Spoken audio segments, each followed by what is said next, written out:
it is a kind of like a renal failure, because urine is decreasing in volume.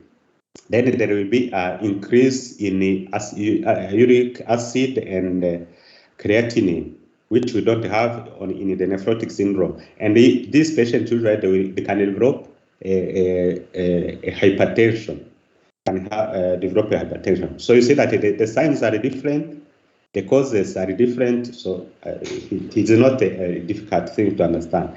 So what we have in both is that in nephritic syndrome, sometimes you can have also proteinuria, but it will not be much as it is in nephrotic syndrome. So I was explaining, so we have a glomerulus, and it is leaky. It means it loses some components which should not be lost. So bavuga ko umuntu afite nephrotic syndrome when iyo afite atakaza more than 3.5 grams of proteins per day, so through urine. So I bisaba ko ubundi ufata urine of 24 hours. Ni ibintu muzabona kwa muganga babikora kenshi, ngo 24 hours urine analysis. Bacyambere bareba volume yaje ingana ite, bakareba no nibigize. Ibyo ni ibintu bakora cyane ku barwayi bafite ibibazo by'impyiko muzabona babikora. So bafite za pizi nyinshi bagira edema, and I explained why, and hyperalbuminemia of course. So ikindi uzareba irine zabo uzasanga ari form bisa naho harimo urufuro kubera proteins nyinshi zuzuye. Mu gihe urine isanzwe ubona ko ari umuhondo, ariko ibintu biri frothy ntabwo ubibona. So this is edema that these people they develop. So for nephritic syndrome, as I said, there is inflammation of the glomerulus. You see here you have inflammatory cells. These are neutrophils here within the glomerulus. So as a consequence, as we saw, there will be oliguria, meaning that there will be a low quantity of urine. Hematuria, meaning you see it by seeing the urine is red. If urine is reddish, it means there is a massive hematuria. Abantu rimwe na rimwe mubibona ahubwo bisaba ko muri laboratory wara muri ibintu bakara ko harimo red blood cells nyinshi, uno bakaba bati harimo microscopic hematuria and so on. So red cell cast so laboratory. Yes, I didn't get the point of edema. Sorry, I didn't get the point of edema. You don't get what? The point of edema on nephrotic syndrome. It means we are not following. I explained the things of oncotic pressure and hydrostatic pressure, and this you saw in the general pathology. And I repeated it here, and you say you don't understand. Now we say hemodynamic changes in the general pathology.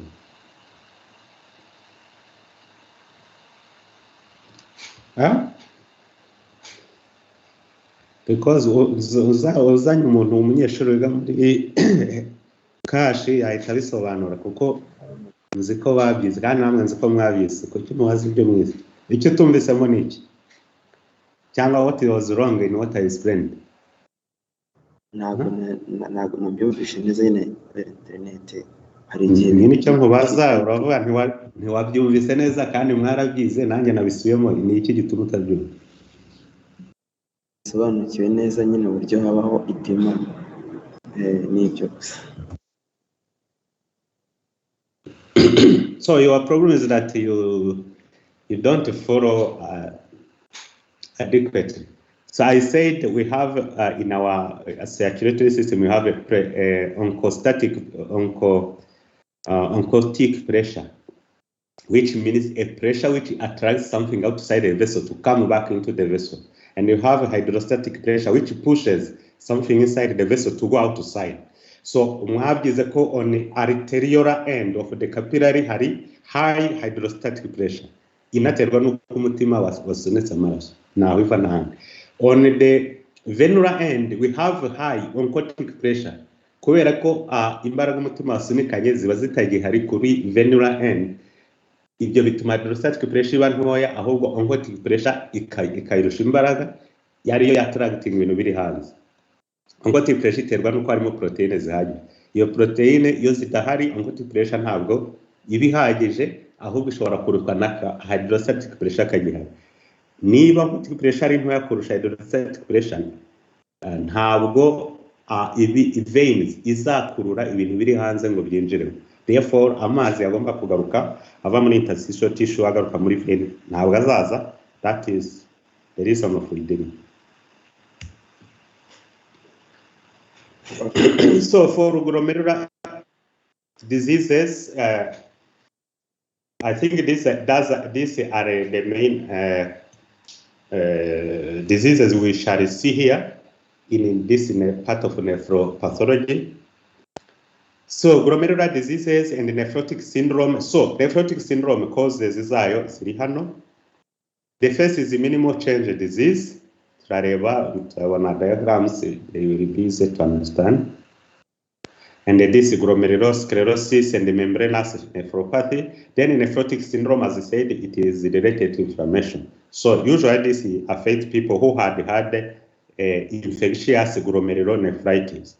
So after infectious glomerulonephritis, some patients, they will develop nephritic syndrome. So otherwise, for other people, they will have a deposit of too much immunoglobulin A in their nephrons. And this will cause the nephrons to be inflamed, of course, especially the nephron in general, but especially the glomerulars. So coming back on the nephrotic syndrome with some more details, we saw that it is characterized by massive proteinuria, hypoalbuminemia, edema, and hyperlipidemia. So the causes in adults, they are usually systemic diseases. Immunofluorescence, diabetes, immunofluorescence, any other autoimmune diseases, they used to have nephrotic syndrome. Ariko iyo bavuze syndrome, it is not a disease. It is like a set of diseases which can be manifested by the same signs and the symptoms. Nephrotic syndrome, that is not a diagnosis. You cannot treat nephrotic syndrome. You must know the cause. So the cause here may be diabetes that has to be controlled. Hari abusanga afite systemic lupus erythematosus, which is autoimmune diseases.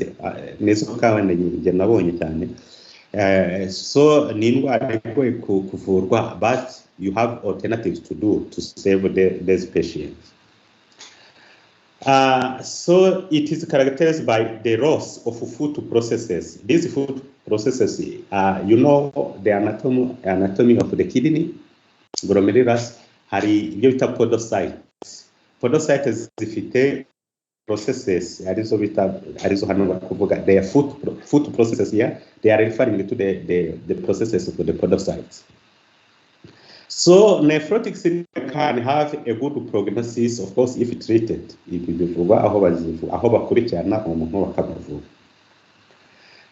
So minimal change disease. Minimal change disease, bivuga ko ubundi kuri histology nta changes one. So this is a glomerulus, in outer membrane, inner membrane iri hano. So inner membrane hano, aya maserere muhana with black nuclei, these are podocytes. So filtration ibera mahanga. So habayemo minimal change, you don't see it even on histology. So you will need electron microscopy, which we don't have. So niyo mpamvu kugeza ubu electron microscopy ikenerwa cyane muri izi ndwara z'impyiko, mu ndwara z'uruhu ndetse n'amavirus, ikenerwa cyane muri iki. So this case then we need the electron microscopy. Iyo idahari, then you have to think very hard to imagine what should be going on there.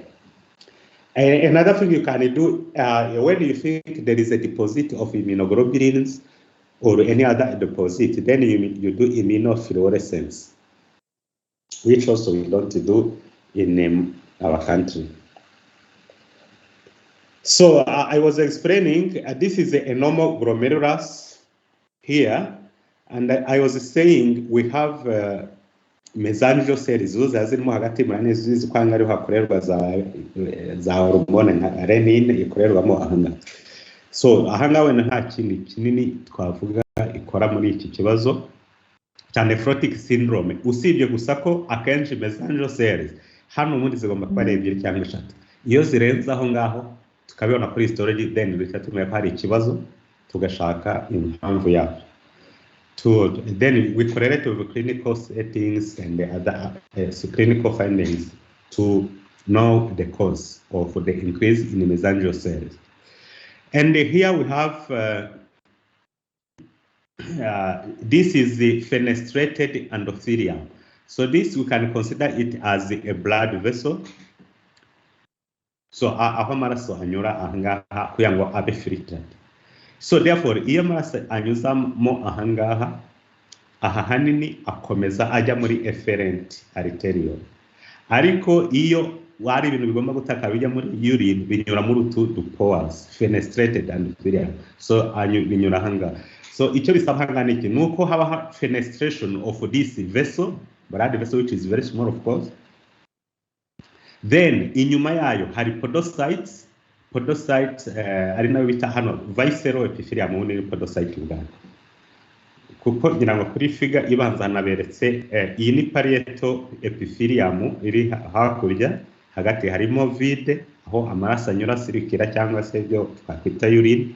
Then visceral epithelium iri hano, nyabona amagambo mumenyereye iyo bavuze visceral peritoneum ni yegereye igifu cyangwa mara, parietal ni ifashe kuri abdominal wall. So I was saying then this is a vessel, as you see hano harimo red blood cell irimo imbere muri vessel, ibyo bitubwira ko ari vessel. Then hano hari pores zinyuramo ibintu bigomba gutakara cyangwa se destined to be lost, ari uric acid, creatinine, salts, and the glucid, the carbohydrates, and so on. None izi pores zigomba guhura nanone nuko hari umwanya hagati y'izi food processes of this podocyte. So podocyte, as I said, it is a visceral epithelium, as we see here. So meaning that to have a good filtration, we need to have intact capillary here and intact food processes of the podocyte. Iyo kimwe muri cyo byangiritse bibyara ibibazo. So this is in normal conditions. So what do we have in the minimal change disease? The minimal change disease, as I said, there are changes you can't see on a right microscopy, on histology. So we need the electron microscopy because these pores, as I said, they are very small. It's around 60 nanometers. Kandi kuri histology dukunda kureba ibintu biri bifite micro, wenda bakoresha tu wenda na micro imwe dushaka kubona structure 1 micro to 10, that's what we used to see. So meaning that these they cannot be seen by light microscopy. So icyabayeho hano niki, there has been a loss of the food processes. So murabona iyi podocyte iri hano ariko food processes nk'izi zira ntazihari. So kuba zataka rero nibyo bituma uyu muntu ari gutakaza ibintu byinshi bikagenda. Kuko izi food processes nazo zigira uruhare mu gutuma utuntu tunini tutahita ngo dutakare. So another disease that can cause nephrotic syndrome is the focal segmental glomerulosclerosis. So focal means not all glomeruli are affected. Segmental means in each affected glomerulus, the whole glomerulus is not affected. So focal refers to the number of the glomeruli. Segmental means the part of every glomerulus. So it can be primary or secondary. Secondary meaning there is an underlying disease or there is no underlying disease. There is just a cause there. So their pathogenesis is not known. So these patients, they have a poor prognosis usually. So kuri histology byo ibi turabibona glomerulus nzima, iki ni igice cyayo kizima hepfo, hanyuma hano haruguru hatukura cyane, aha hari ikibazo. So it means the membranes here are thicker than here. No zatukura cyane ahangaha. There is a sclerosis cyangwa se fibrosis because the membrane, there has been a deposit of fibers around the membrane. So membranous glomerulonephritis, it is usually caused by autoimmune reaction against unknown renal antigen. Usually when you test by immunofluorescence or by electron microscope, you find a deposit of immune complexes. So when you say immune complex, it means hari antigen imwe noneho umubiri wohereje antibody ijya kuyirwanya, mu kuyirwanya iyifataho ubundi gusa ngo ibuze gukora ibyo yashaka gukora. Iyo bigenze gutyo rero hari igihe umubiri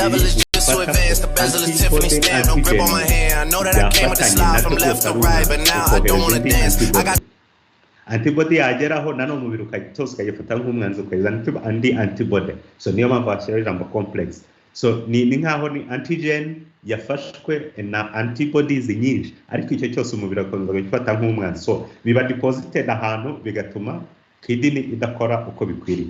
So ni nabyo bikunda gutera ibibazo bya Nephrotic Syndrome. So ibizabikubwira niki kuri electron microscope, not right microscope, you will see thickened glomerular basement membrane. Because why thickened? It is thickened because there are a deposit between different layers of that glomerular basement membrane. So, and of course, it is written here. There will be a subepithelial deposit.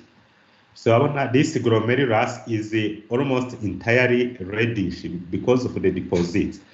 So turebye kuri ya diagram twari twabonye mbere ujyanyije n'iyi. So here we have the pores in the capillary. Here we have the basement membrane, which is thick, and as you see the podocyte here, they don't have their processes, food processes, and in addition, hari ibintu by'umukara byawe deposited here. So these are immune complex, for example, which are deposited under the epithelium. This is a podocyte, this is a podocyte. So under it, we have this deposit. That's why they say subepithelial deposit. So ahanga ikigaragara rero ni iki hano nuko ikibazo ntabwo kizaba gusa loss of proteins and so on. Ikindi kibazo kizaba ko filtration y'ubwayo ntizashoboka. Kwa iyi deposit zagiyemo hagati ya podocytes ndetse na capillary bizatuma ibintu byari kunyurana muri izi pores bizagera inyuma isange harafunze, ni nka sima yagiyeho kubera izi immune complexes. Then uyu muntu azaba afite of course nephritis, because these complexes they cause inflammation. The body reacts against them, causing inflammation, but also the filtration will not take place. Aho uzasanga niba afite high urea, uric acid, high creatinine, izakomeza kubera hano muri blood vessel yoherezwe muri efferent arteriole, then ikomeze mu mubiri usange no kupima amaraso mu musanga afite high uric acid, high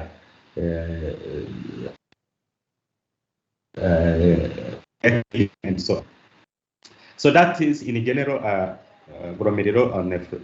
nephrotic syndrome in general. Ariko nk'ingiyi urabona ko it tends to combine a nephritic and a nephrotic syndrome because there is a component of inflammation.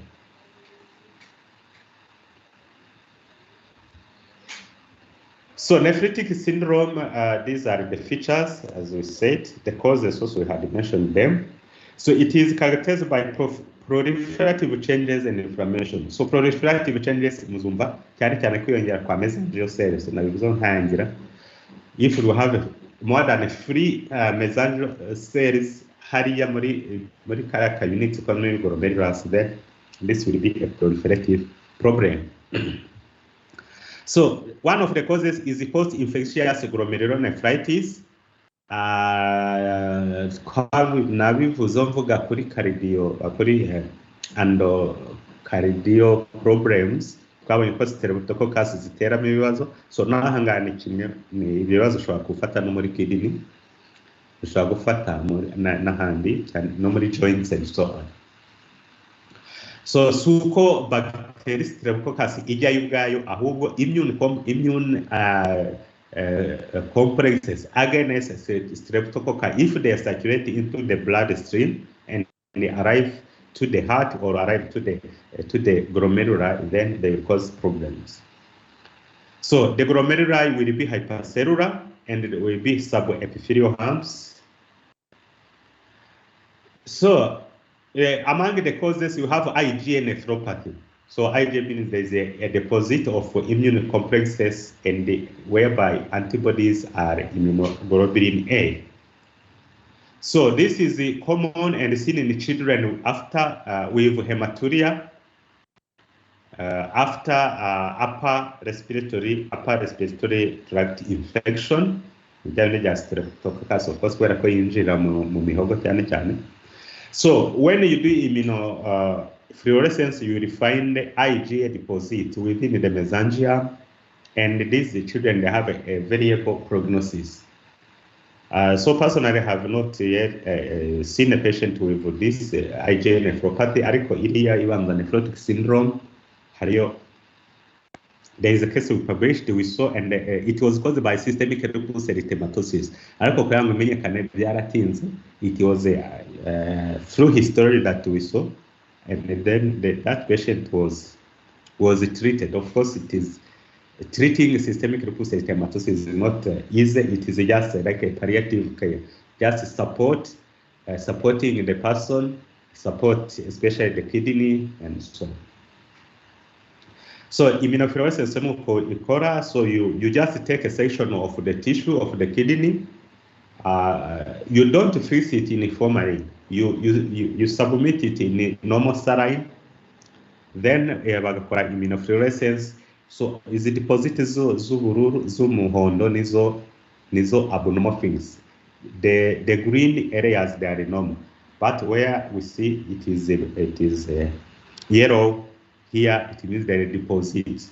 Of course, umenya izo arizo kubera hari ikintu wakoresheje. If you want to detect IgA, there are reagents you use which detect IgA. If you want to detect IgG or IgM, the same, you will have a specific reagent you use which detect or react with that component you want to target and give this color. So for the tubular and the interstitial diseases, most of them, they are inflammatory lesions that are called pyelonephritis. So pyelo refers to the pelvis. So it means there is the inflammation of the renal pelvis and of the nephrons in general. And Mozambique forensics, this is one of the causes of sudden death. This is one of the causes. Of course, other causes are there cardiac problems and strokes and so on. But this is one among the causes of sudden death. So in pyelonephritis, the invasive kidney infection usually ascending from the urinary tract infection. So when cystitis, inflammation of the urinary bladder, ntiyavurwa irakomeza, bacteria zirazamuka zigera muri kidney. It will be characterized by fever, flank pain, because you know the kidneys are on the flank area. Organisms which are isolated are usually Escherichia coli and Proteus mirabilis and many others. So for the urinary tract infection, it is mainly seen in women. Ngira ngo wenda biranoroshye kubyumva ni ukubera ko bafite yenda twavuga bafite urethra ngufi kurusha abagabo. So therefore kuba germe nka bacteria zava hanze zigahita zinjira zikagera muri bladder biroroshye kurusha ku bagabo. So it is also seen in patients with catheters or malformation. So catheters cyane cyane nk'abagabo bafite bazo nka prostate bakabashyiramo catheter cyangwa sonde, bita sonde. So biroroshye ko sonde imazemo igihe igira risk yo kuba siri infected. So bacteria zikazamuka, niyo mpamvu uzasanga umuntu ufite sonde ahorana baramwandikiye guhorana sonde. Iyi sonde igomba guhindurwa kenshi. So they will have a dysuria and frequency, meaning they go to urinate. They want to urinate every time. Hari nubwo bajya bakazibura agira ngo arazifite. So organisms are again the same. So acute pyelonephritis with abscess, anyango grossly kidney ni maona wenda hari itandukaniro ririmo ariko harimo which are they look like caseous necrotic areas. So when you do histology, you will find that a lot of neutrophils and necrotic tissue. This was a glomerulus, at least me, I can see it, and this was a tubule. These are where they're not tubules, but they have, or they are necrotized. And here you have many inflammatory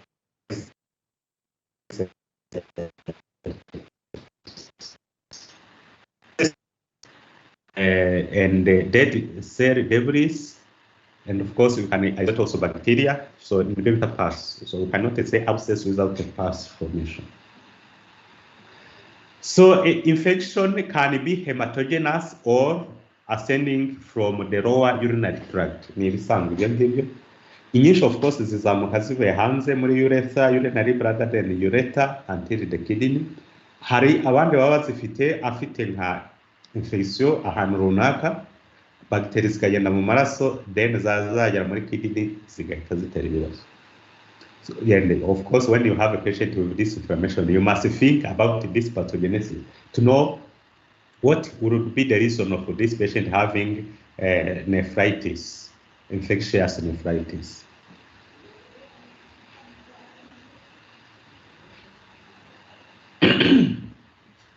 So I will have also a nephritis which is caused by drugs. So such as the antibiotics. Niyo mpamvu uzasanga antibiotics zimwe bajya gutanga bakabanza kureba kidney function. Basanga itameze neza bakavuga ati tuzimuhaye zakongera ibibazo. Of course ntabwo uzavuga ngo kuki antibiotics batazikuraho. Ni ikibazo cya balance. Imiti yose utanga ubuzi ko ishobora kugira ingaruka, ariko niba you balance benefits ni nyinshi kurusha risk. Yarizo nyinshi kurusha risk, then you give drugs.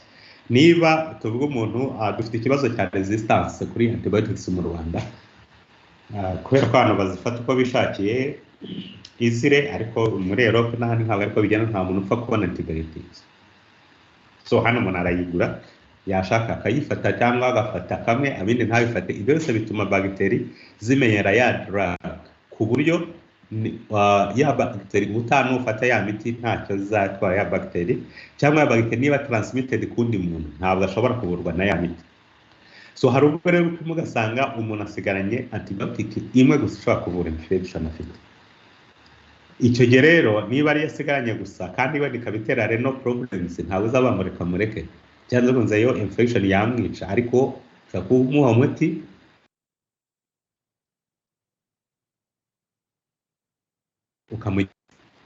and the benefits.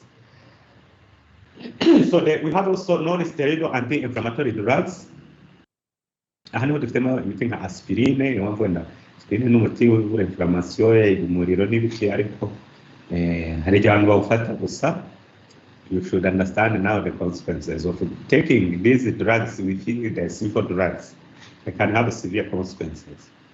IgA and T-cell mediated immune reaction, it is what is seen. Yeah, I think you know IgA, it refers to something related to the allergy. And then this patient will have fever, eosinophilia. Okay, eosinophilia also, you know that when someone has a lot of eosinophilia, it refers to something related to allergy or parasitic infection. But in this case, because there is IgA and there is eosinophilia, and usually they can have a high histamine, it means there is a kind of allergy. So it is as if their kidney are allergic to the drug being given, for example. So this patient usually will recover because iyi muti ntabwo umuti abazahoraho, ariko niba umuti azahoraho igihe kinini, then niba utawuhagaritse ngo ushake indi alternative bizamugiraho ikibazo. Cyangwa se bashaka wenda niba umuti agomba kugumaho byanze bikunze, hari nk'abantu bafite ibi bita rubagimpande, iriya miti yo abagomba kuyoha, niba ari aspirine, niba ari diclofenac, niba ari iyo miti we ayihoraho ubuzima bwose. Yangiza igifu, yangiza nephrons na kidney, ariko nta yindi alternative bihari. So icyo gihe cy'uko hano gushaka imiti isupportinga kidney kugira ngo itangirika, kubera ko iyo miti ya ubwayo ntayihagaze. So acute tubular nephrosis, we have seen in the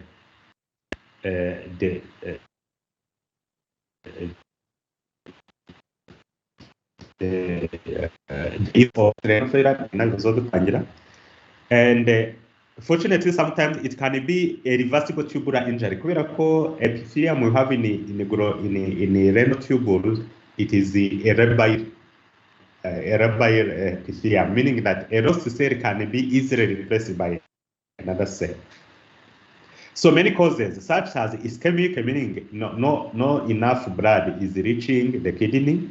It can be caused by drugs, and as they're saying, because the reversibility is possible, therefore this patient, they can recover from their disease. So benign nephrosclerosis. So here I understand sclerosis means that there is a deposit, fibrosis, deposit of fibers in the nephron. So it is found in a patient with benign hypertension. So you have benign hypertension and malignant hypertension. Ntabwo malignant hypertension ari cancer, ahubwo ni hypertension ikomeza kuba ndende cyane, nubwo umuntu afite imiti, nubwo yakora izindi mezire zose, ariko yakomeza kuzamuka. Kenshi ntabwo impamvu yayo ibizwi, umutanga imiti ishoboka byose, ariko hypertension yakomeza kuba ndende. So that is malignant, while the benign one responds to the drugs. So there will be higher in the thickening of the arterial walls, and this leads to mild functional impairment. It can rarely kill.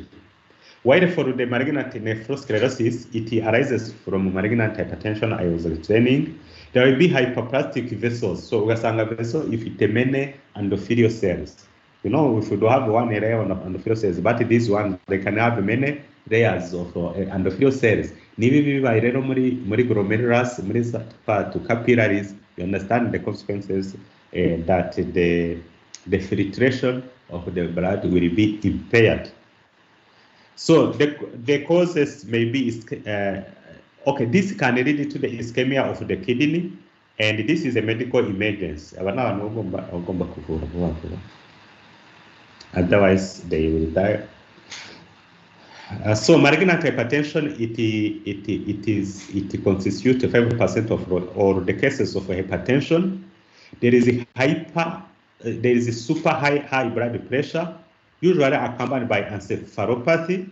So encephalopathy ishobora guterwa na hypertension yagize consequence mu mitsi yo mu mutwe gaturika, ariko ikindi twabonye ko in malignant hypertension there is hyperplasia of endothelial cells in the capillaries. If they are there, it means the filtration will not take place because the pores zanyuragamo uric acid na creatinine n'ibindi ntabwo zizaba zifunguwe kubera many layers.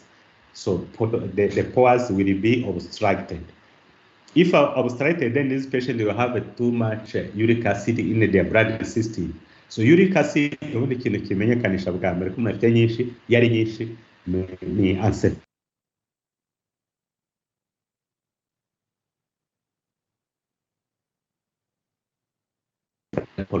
So first sign is often headache. So decreased blood flow to the kidney leads to increased renin, which leads to increased blood pressure. So iki ni ikibazo kubera ko iyo amaraso donc ni nka pathogenesis, igihe cyose kidney zitari kwakira amaraso ahagije zikora renin nyinshi. Renin kugira ngo ikore ikikanga yongere blood pressure, kubera ko kidney zisa naho zitekereza ati turi kubona amaraso make kubera ko umutima uri guterana imbaraga nkeya, none reka twongere ibintu byose bituma blood pressure izamuka. So ikibazo urumva habaho cercle vicieux bikarushaho gukomera kuba bibi. So ibintu mfaka kubona hari abarwayi bajya bagira nka small nodules, tumors which are benign muri renal artery iriya nini ibivuye kuri aorta. So iyo afitemo akanodire nka leiomyoma kavuye kuri smooth muscle,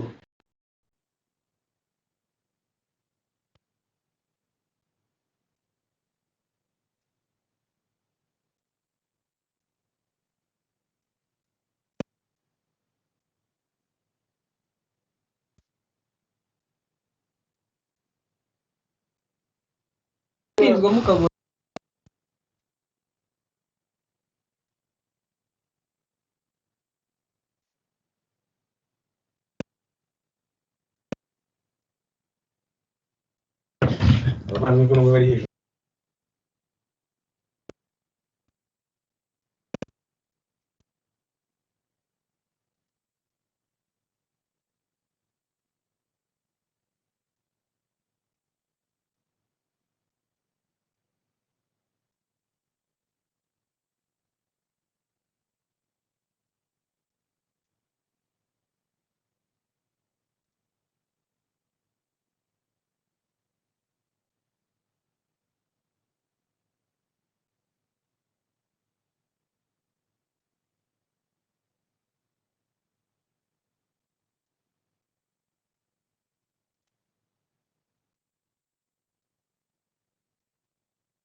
Okay, so I hope the internet will not be cut again.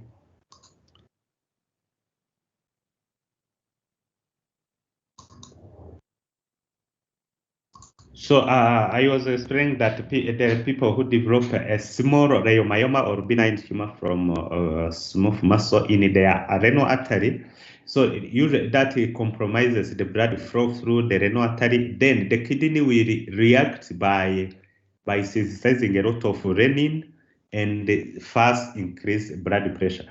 So hari arena abantu bagira blood pressure mbere batari bayifite ikaza byihuse ukazasanga nako kabiteye wakora ako kamase then kidney ikagabanura gukora renin blood pressure ikagenda. So here what is being explained is that anything which causes the decrease in the blood flow to the kidney will lead to the synthesis of a lot of renin, which will increase blood pressure. So the survival of the patient with malignant hypertension at 5 years, only 50% of them will be still alive. So I can say that is in general what we had to say about nephropathology. It means non-surgical diseases of the kidney. Njango ayo ni amatemu ugomba kumenya. Hari umuntu ujya kuburana ngo ngewe ngo nize nephropathology wamubaza wizemo iki ugasanga ari kuvuga twize kanseri, twize cystic diseases. Hari abanyeshuri ba medicine beza kujya kubiburana gutyo. Hek yari yavuze ko atize nephrology. Ababwiye ku muntu wize nephrology baravuga ngo twebwe ngo twayigishijwe na Professor Rwamasaro ni urologist, ntabwo ari nephrologist. Ugasanga baraburana ko batazi no gutandukanya nephrology na urology cyangwa nephropathology na uropathology. So these are very different specialties. So if you have a question, you can ask it. Otherwise, we proceed with now the surgical diseases of the kidney. Any question so far?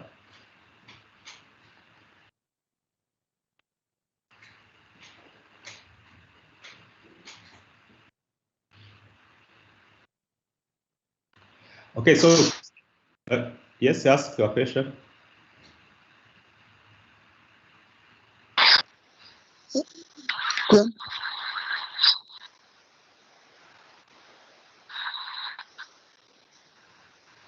Hello? I didn't understand well how the membranous glomerulonephritis is associated with the nephrotic syndrome. How the glomerular? No, membranous glomerulonephritis associated with nephrotic syndrome. As well, I found that the membranous glomerulonephritis, it is where those pores are now closed by those deposits. So I don't understand how is it associated with the nephrotic, as we have seen that it requires to have a massive proteinuria. So infectious glomerulonephritis is associated with, it is associated with nephritic syndrome, not nephrotic syndrome. Infectious is membranous. Membranous glomerulonephritis. Membranous. Okay. Yeah. Membranous. Yes, it is this one. So you don't understand how it is. Associated with the nephrotic. Okay, so it will depend on the degrees of the disease, because the first thing here is that they have lost their food processes. So as I said, it will depend on the extent of the deposit. So some deposit will obstruct the pores, but where the pores are not obstructed, the problem will be that there are no food processes now to limit the loss of the proteins. Is that understandable? Okay. Okay. Any other question?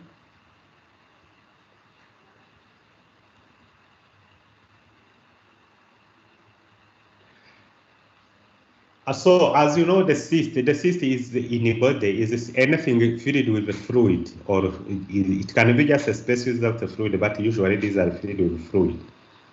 So these diseases are very frequent in the kidneys. Kandi kuza kwazo ni ibintu bitagoye kumva. Glomerulus ishobora kuba distended, cyangwa se caries ishobora kuba distended kandi bazuzuyemo urine, or a renal tubule can be dilated and distended in forming pouches and so on. But the pathogenesis itself is different depending on the cause. Because some they are just hereditary people, they have mutations in some genes and so on. So it may involve the cortex or medulla or both. It may be unilateral or bilateral, unilocular or multilocular, meaning one pouch or many pouches. It may be congenital or acquired. It may be sporadic or genetically determined. Clinical significance may be trivial or grave. So trivial, it means it has no consequences.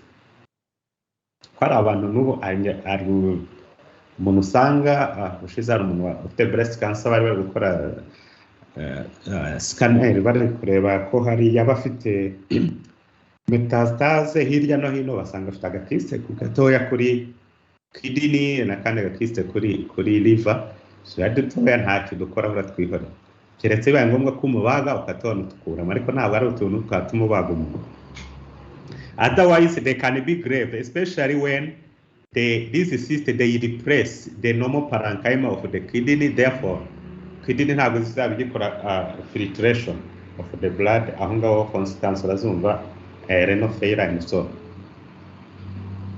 So the classification of renal cystic diseases, they can be polycystic or just simple renal cyst.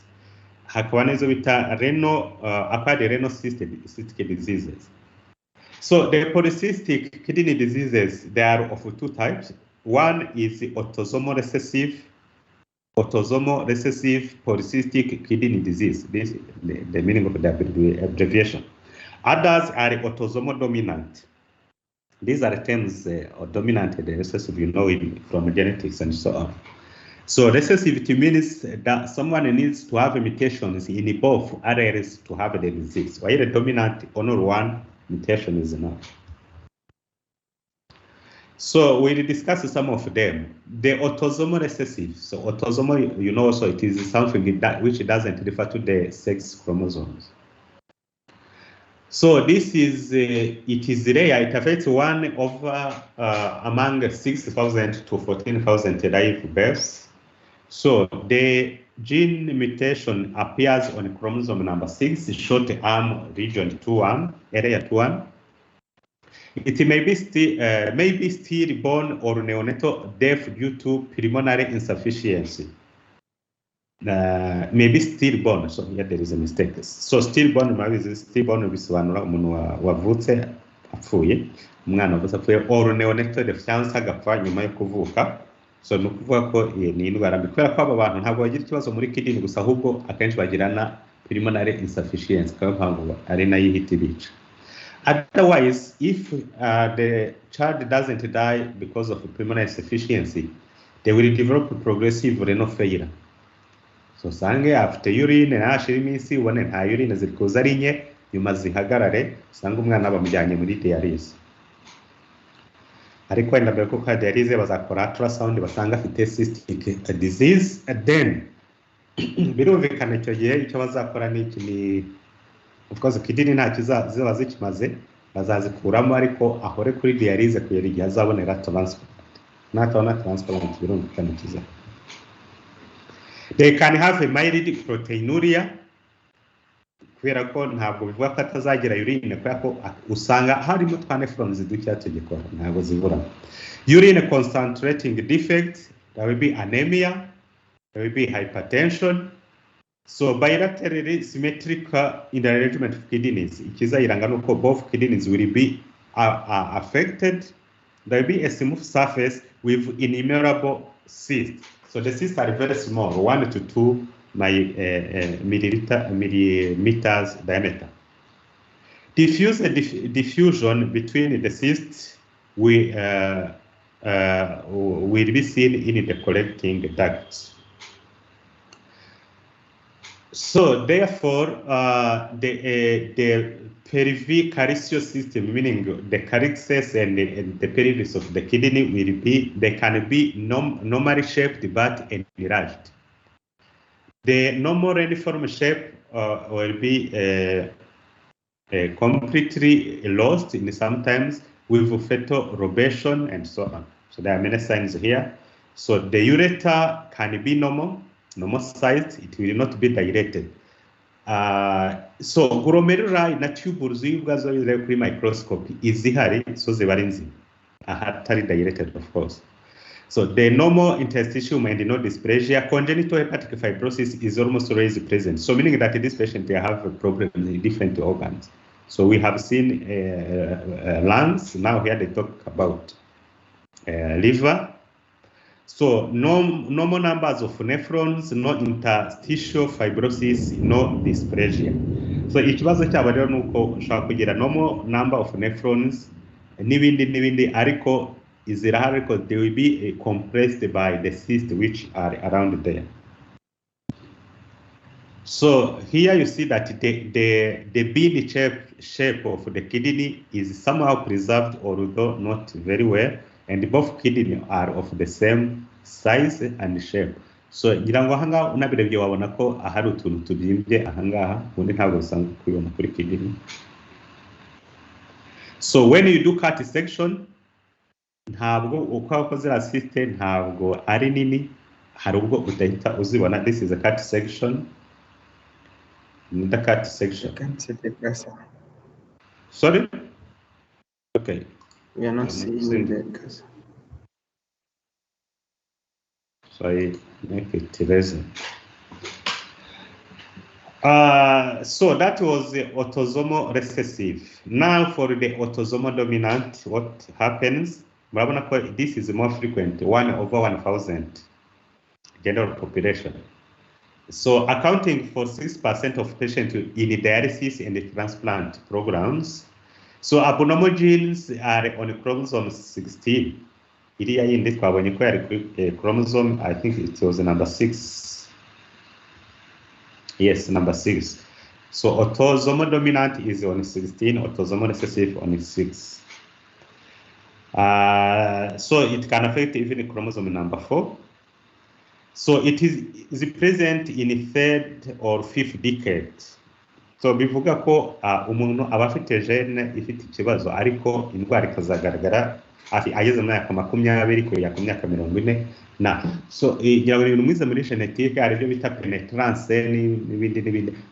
Donc hari umuntu ugira gene problems agahita agaragaza ikibazo akivuka, undi bigatinda akazagaragaza signs and symptoms bitinze. So ni ibintu bisanzwe mwiza muri genetique. So uyu nguyu ntibivuga ko gene ze zigira ikibazo akuze, ahubwo aba yarabivukanye bwo bikagaragara nyuma. Muri autosomal recessive twabonye ko bihita bigaragara akiri umwana ndetse rimwe na rimwe bakava bataravuka. Dural loin pain, frank masses, azotemia. So ushaka guparuka kumva kidney irabyimbye, so azagira bira signs of renal failure. Positive family history, meaning that there has been someone in that family who had the same problems. That person may have hypertension, hematuria, colic pain. So colic ntabwo, this doesn't refer to the colon. It means mwizi ubwoko bwa pain bw'uburibwe ariyo bita colic. Isa naho ihotora. So there's a mistake here. Progressive renal failure. This patient also will develop anemia. There will be a decrease in the glomerular filtration rate, and so this is increased urea, uric acid, and creatinine. So associated cysts in liver are of biliary type, so meaning that these also they have other cysts in other organs such as the liver, in the pancreas, in the spleen, in the thyroid, in the seminal vesicles, with the remain of course, and so on. So vascular abnormalities including berry aneurysms, remember them in hemodynamic changes in general pathology, aortic aneurysm, aortic root dilation, and mitral valve prolapse. All these they can be seen. You understand that this patient they have many problems. So to treat all these problems is cumbersome. So diverticular disease of the colon also can appear in 80% of these patients. So pathological features. So both kidneys are enlarged. Urabona ko kidney ishobora kuba grama 4,000 cyangwa ibiro 4 kandi twabonye ko grama ko kidney iba ari ntoya ipima ibiro amagrama make. Diffuse cystic change with an involved intervening parenchyma, meaning also not the whole kidney will be affected. Few of the nephrons will be affected, as you see. Varying size, meaning some are large, some cysts are large, and others are small. While in the autosomal recessive, we have seen that the cysts are usually small, 1 to 2 millimeters. Unilocular cysts distributed in the cortex in the medulla osseous in normal uniform shape and the cortico medullary junction. They contain yellowish to to turbid to brown to black colored fluid. Distorted pelvic calcium system, aho twabonye ko muri autosomal recessive ho iriya system ntabwo biri distorted. So hano very distorted. So it means here when you do surgery or when you do ultrasound or CT scan, you can at least think this is autosomal recessive or it is autosomal dominant, depending on the features you can see there. So the cyst can arise from any part of the nephron or collecting duct. In the previous one, collecting duct are usually spared. So the cysts are aligned by a single layer of cuboid epithelium, and usually neoplastic changes can appear, meaning that this can bring to have cancers. Although it is uncommon, but it happens. So here you see that the cysts are larger. These are large ones, others are small, and the others maybe you don't see them by the naked eye. And you see in a autosomal recessive, the cysts were very small that to see them it was not easy. So that you could see that some areas are enlarged in general, not because of one cyst, but maybe because of many small cysts inside. So then a simple cyst, usually it will be just one cyst or two, just a few cysts. Extremely common as the age advances, incompletely understood pathogenesis. Hariho bamwe bakeka wenda hari nephrons zishaka zifunga noneho urine ntikomeze gutambuka zikabeneraje, but this just assumptions. And it is not confirmed. Nobody knows exactly what is the pathogenesis for this. Ariko zikunda kugaragara muri scarred kidneys, ni ukuvuga irimo inkovu, ari nabyo byasobanura ko inkovu yaraje ifunga nephron imwe, noneho urine igumamo cyangwa fluid bituma iba dilated. It is usually symptomatic with normal renal function, maybe solitary, multiple, unilateral, bilateral. Generally, it will be unilocular. It arises as dilated tubule or collecting duct. The wall will be thin, translucent, containing clear or amber colored. Amber it is something, I think it is a color looking like brown. So you see that this is just only one cyst. You see that the akamambrane cyangwa kabuso it is irabonerana, so translucent. So fluid irimo color, yeah, it is reddish or brownish. So acquired renal cystic disease, it is secondary to end-stage renal diseases as well as prolonged dialysis. So that's why they call it the acquired.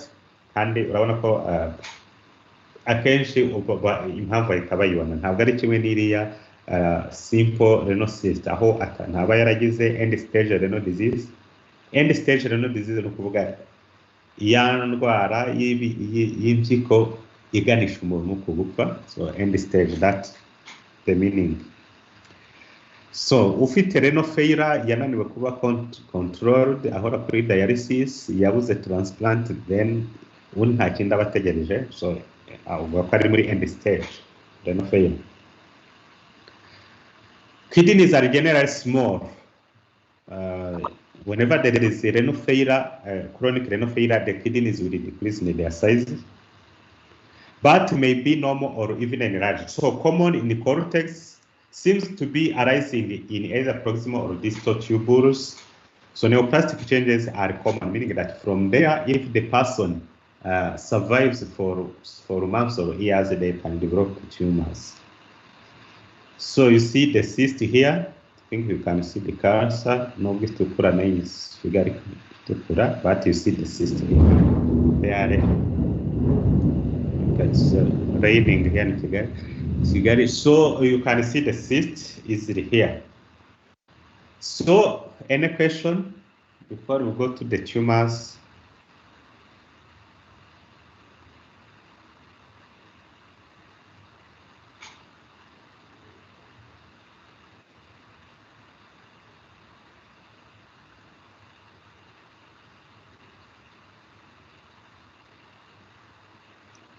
Okay, so if no question, we can have 15 minutes break and then we'll come back to continue for this part for renal tumors. Thank you.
Okay, so we can continue for the following part, the renal tumors, if no questions so far.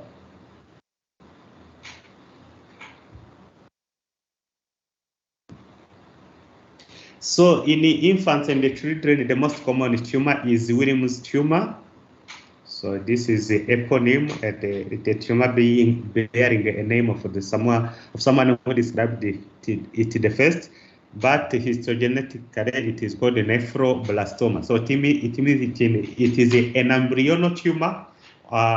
The cells look like the cells of a nephron in an embryo. In adults, the most common is renal cell carcinoma, but also there are other tumors such as renal cell adenoma, renal oncocytoma, and so on. But here we'll discuss renal carcinoma, renal cell carcinoma, and the nephroblastoma.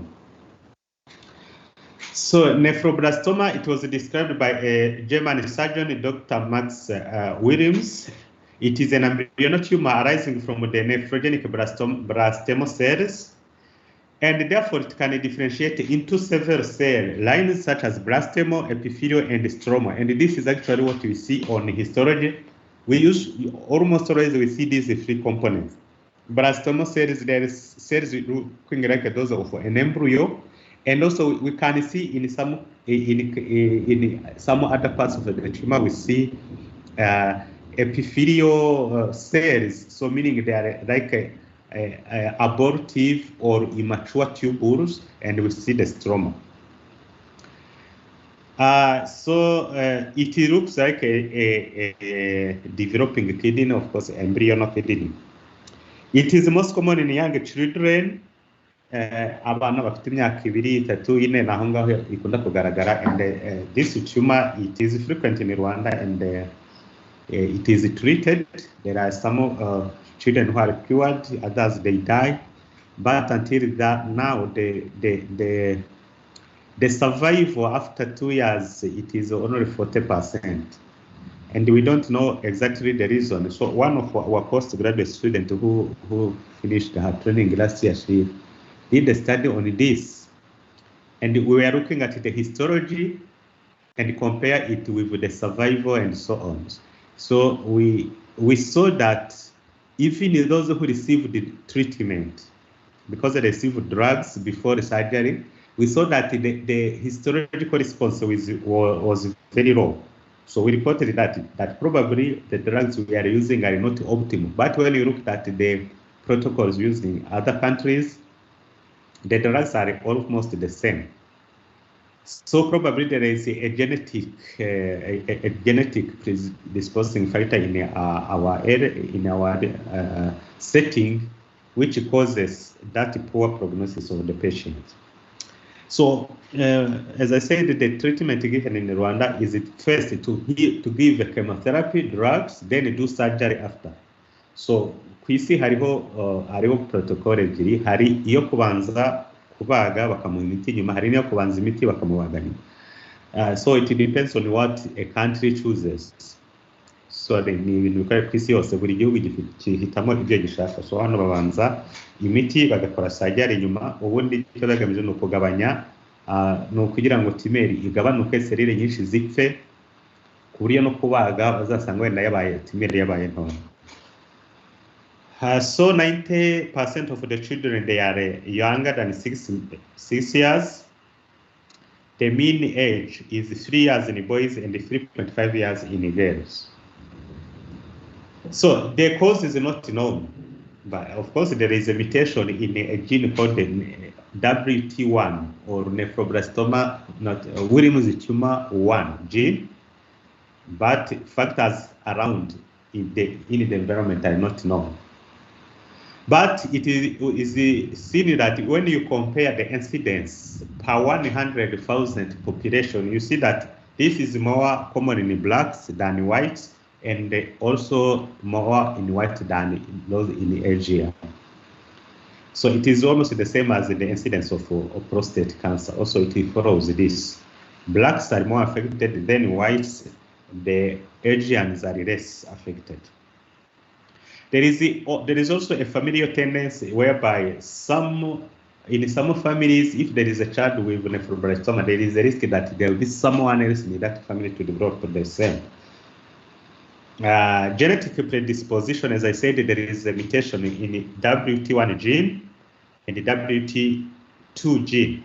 So in our country, we used to measure, what we test is usually Wt1 gene, which is the most common. So it's the one we test by immunohistochemistry to see if it is mutated. So it is the most common genitourinary cancer, it is the most common solid cancer. Solid meaning we don't include the leukemia. So the age of the most affected is 1 to 3 years. Kuri slide banza twabonye ko abarenga 90% bari munsi y'imyaka 6. Noneho ugeze ku 98% usanga bose bari munsi y'imyaka 10. So therefore abari hejuru y'imyaka 10 ni bake cyane. But I remember there is a case we saw at King Face Hospital some like 4 or 5 years ago. Umuntu mukuru w'imyaka 90 was an exception. So how will you suspect that the child has nephroblastoma? The child will be having abdominal mass. Ni ikintu kiba kigaragara ko afite ikintu kibyimbye mu nda. Ugomba kureba neza ukareba ko atari spleen cyangwa se umwijima, then by examination we will know. The child will have pain and hematuria. So usually it can have it can be seen in one area of the kidney. So hari usanga yafashe pore yo hejuru, pore yo hasi cyangwa mo hagati, ariko usanga ari mass ahantu hamwe itari multifocal. It can be multicentric in a few cases and even bilateral. So when we started, I said in Rwanda there are some children with bilateral disease whereby one kidney is removed completely and another kidney is partially removed, and the child survives on 1/2 kidney. So the imaging techniques are used to reveal the smaller lesions because some regions are very small. So nearly small, then ntabwo umwana azafite abdominal mass, ashobora kugira pain and hematuria, ariko nabyo si kenshi. So icyo gihe birumvikana ko kuyibona ushobora kubona ari ibindi bintu uri gushaka, cyangwa kubera ko wenda umwana avuga ko aribwa cyangwa se afite ka hematuria, but it will not be a grossly seen abdominal mass. So there are no specific tumor markers identified. Kwa kwida Wt1 gene mutation ntabwo ifite marker in the blood. Tuyibona kuri immunohistochemistry kuri tissues. So this is the incidence. You see that it is more common in children around 1 to 2 years and 2 to 3 years. Then bigenda bigabanuka. Incidence bigenda bigabanuka. So pathological findings grossly, usually it will be a solitary meaning only one, sharply or well-defined mass with pseudocapsule. Usually they have a capsule or a pseudocapsule. It can weigh up to 6 kilograms, as you see here, with mean mass of 550 grams. It has, when you cut, you see uniform pale gray to tan, divided, a tissue divided by prominent fibrous septa into lobules. So usanga harimo amasepta akabanyamo tissue mu utuntuze nk'utu lobules twinshi kuri mupira bakina ubukoze. So it may be cystic, hemorrhagic, or necrotic. And here, when it is necrotic, it is a chance to that child that the tumor can be cured. Ahangari ko birumvikana ko ibintu bigaragara cyane aho babanza kubaga mbere yo gutanga imiti, na otherwise mu Rwanda ko babanza gutanga imiti akenshi usanga harimo necrosis itatewe nuko tumor bwari necrotic, aho gatewe n'imiti yishe amaseri amwe nako. So when we see that it is very much necrotic, we are happy because you know the drugs were effective. But when you see that the tumor is not necrotic, it is a big issue. And in the international way of classifying these tumors, when the child has received chemotherapy, to have a percentage of necrotic tissue. When the necrosis is like 80% or 90% for the tissue, the chance of cure is increased as compared to the other children.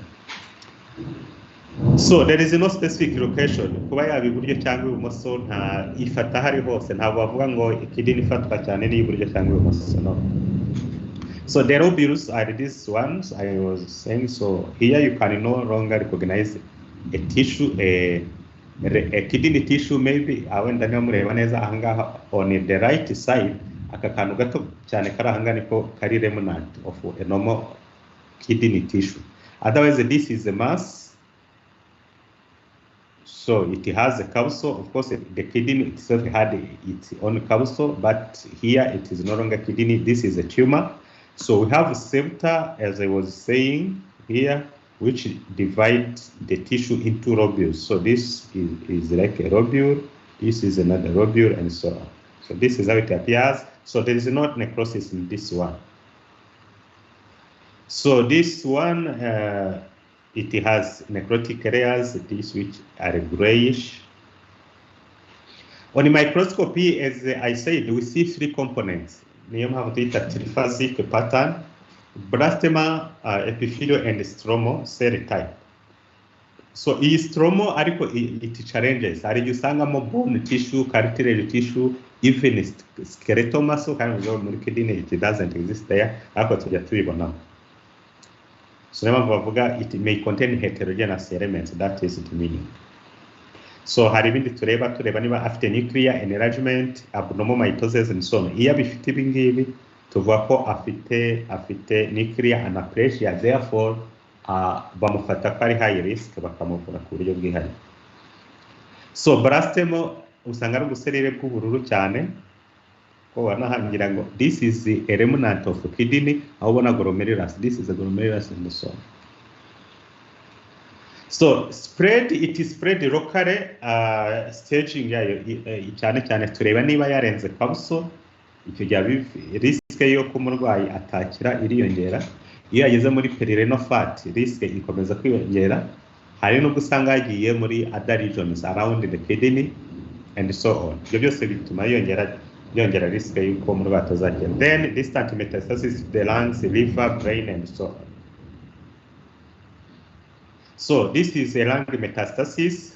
Ngira ngo niba ntaranabivuze ariko icyo mukwiye kumenya ni iki nuko nukora imaging cyangwa ukabaga umuntu ugasanga afite nodile nyinshi mu mwijima, mu bihaha, mu bwonko.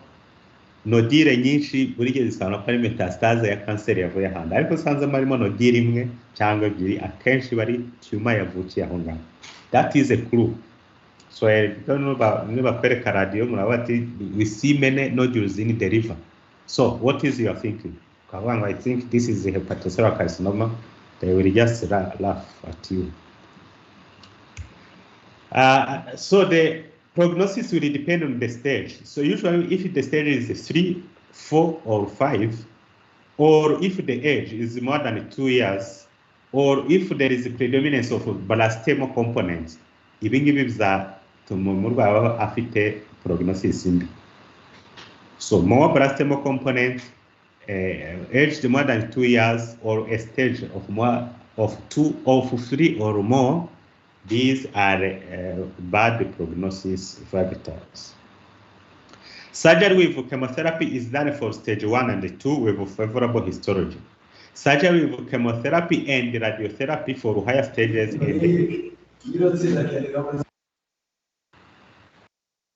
and unfavorable histology. So that's all for nephroblastoma. So as I said, it is very common in our settings. So be ready to see some cases in any hospital and know what to do to refer the patient as quick as possible. Kubera uramutindana, then cancer yiyongere agire metastasis kandi atari kubigira. So the second tumor we'll discuss of the kidney, as I said, is the renal cell carcinoma, banayita Grawit's tumor. It constitutes 3% of all adult malignancies. There are no racial predilection, and the males are more affected, usually around 50 to 60 years of age. So it arises from mature renal tubules, and the risk factors include tobacco, smoking. It can be a smoked tobacco or a chewed tobacco.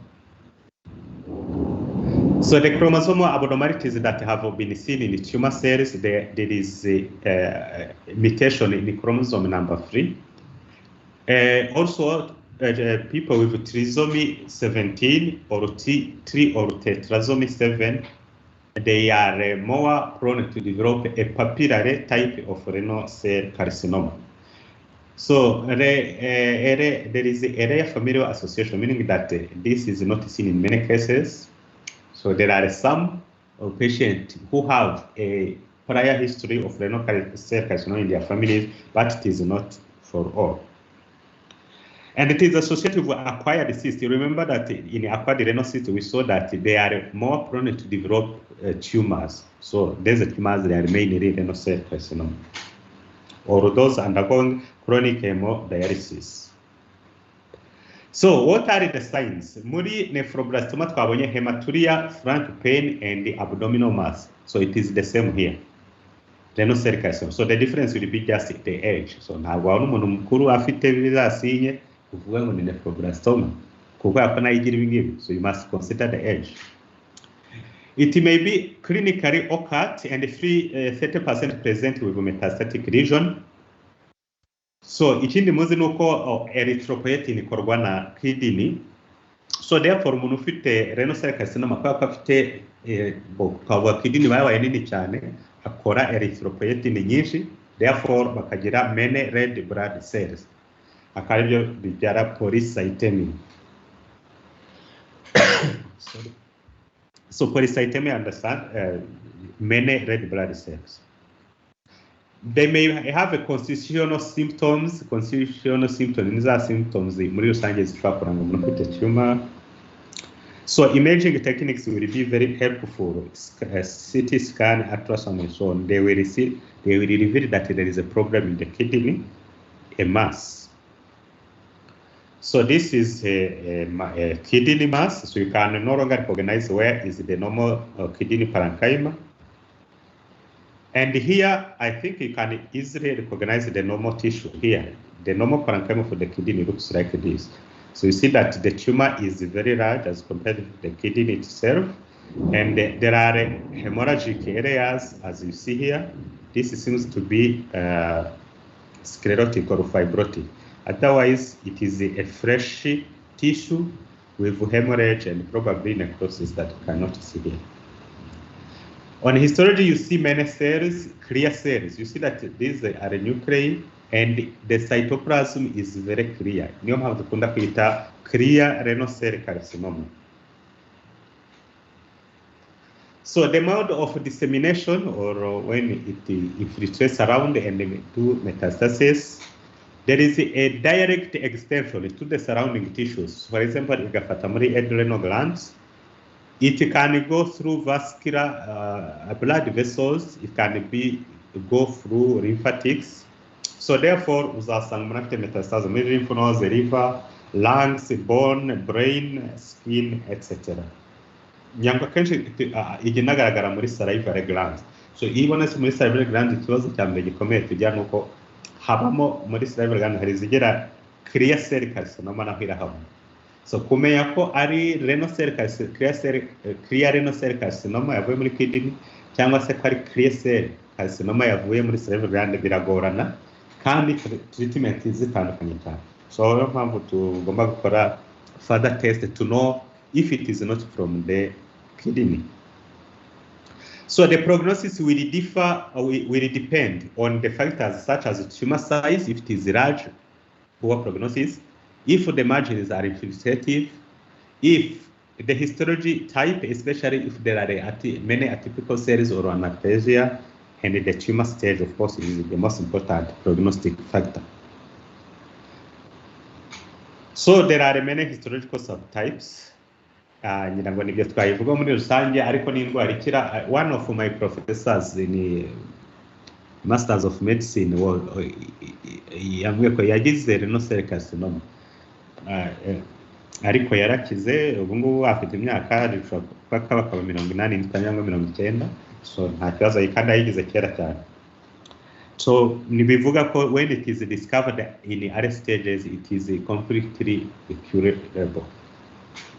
Of course, nta nuko ari mu gihugu giteye imbere, but I think here also, if it is discovered in early stages, the chance of cure will be increased. Any question so far on renal cell carcinoma?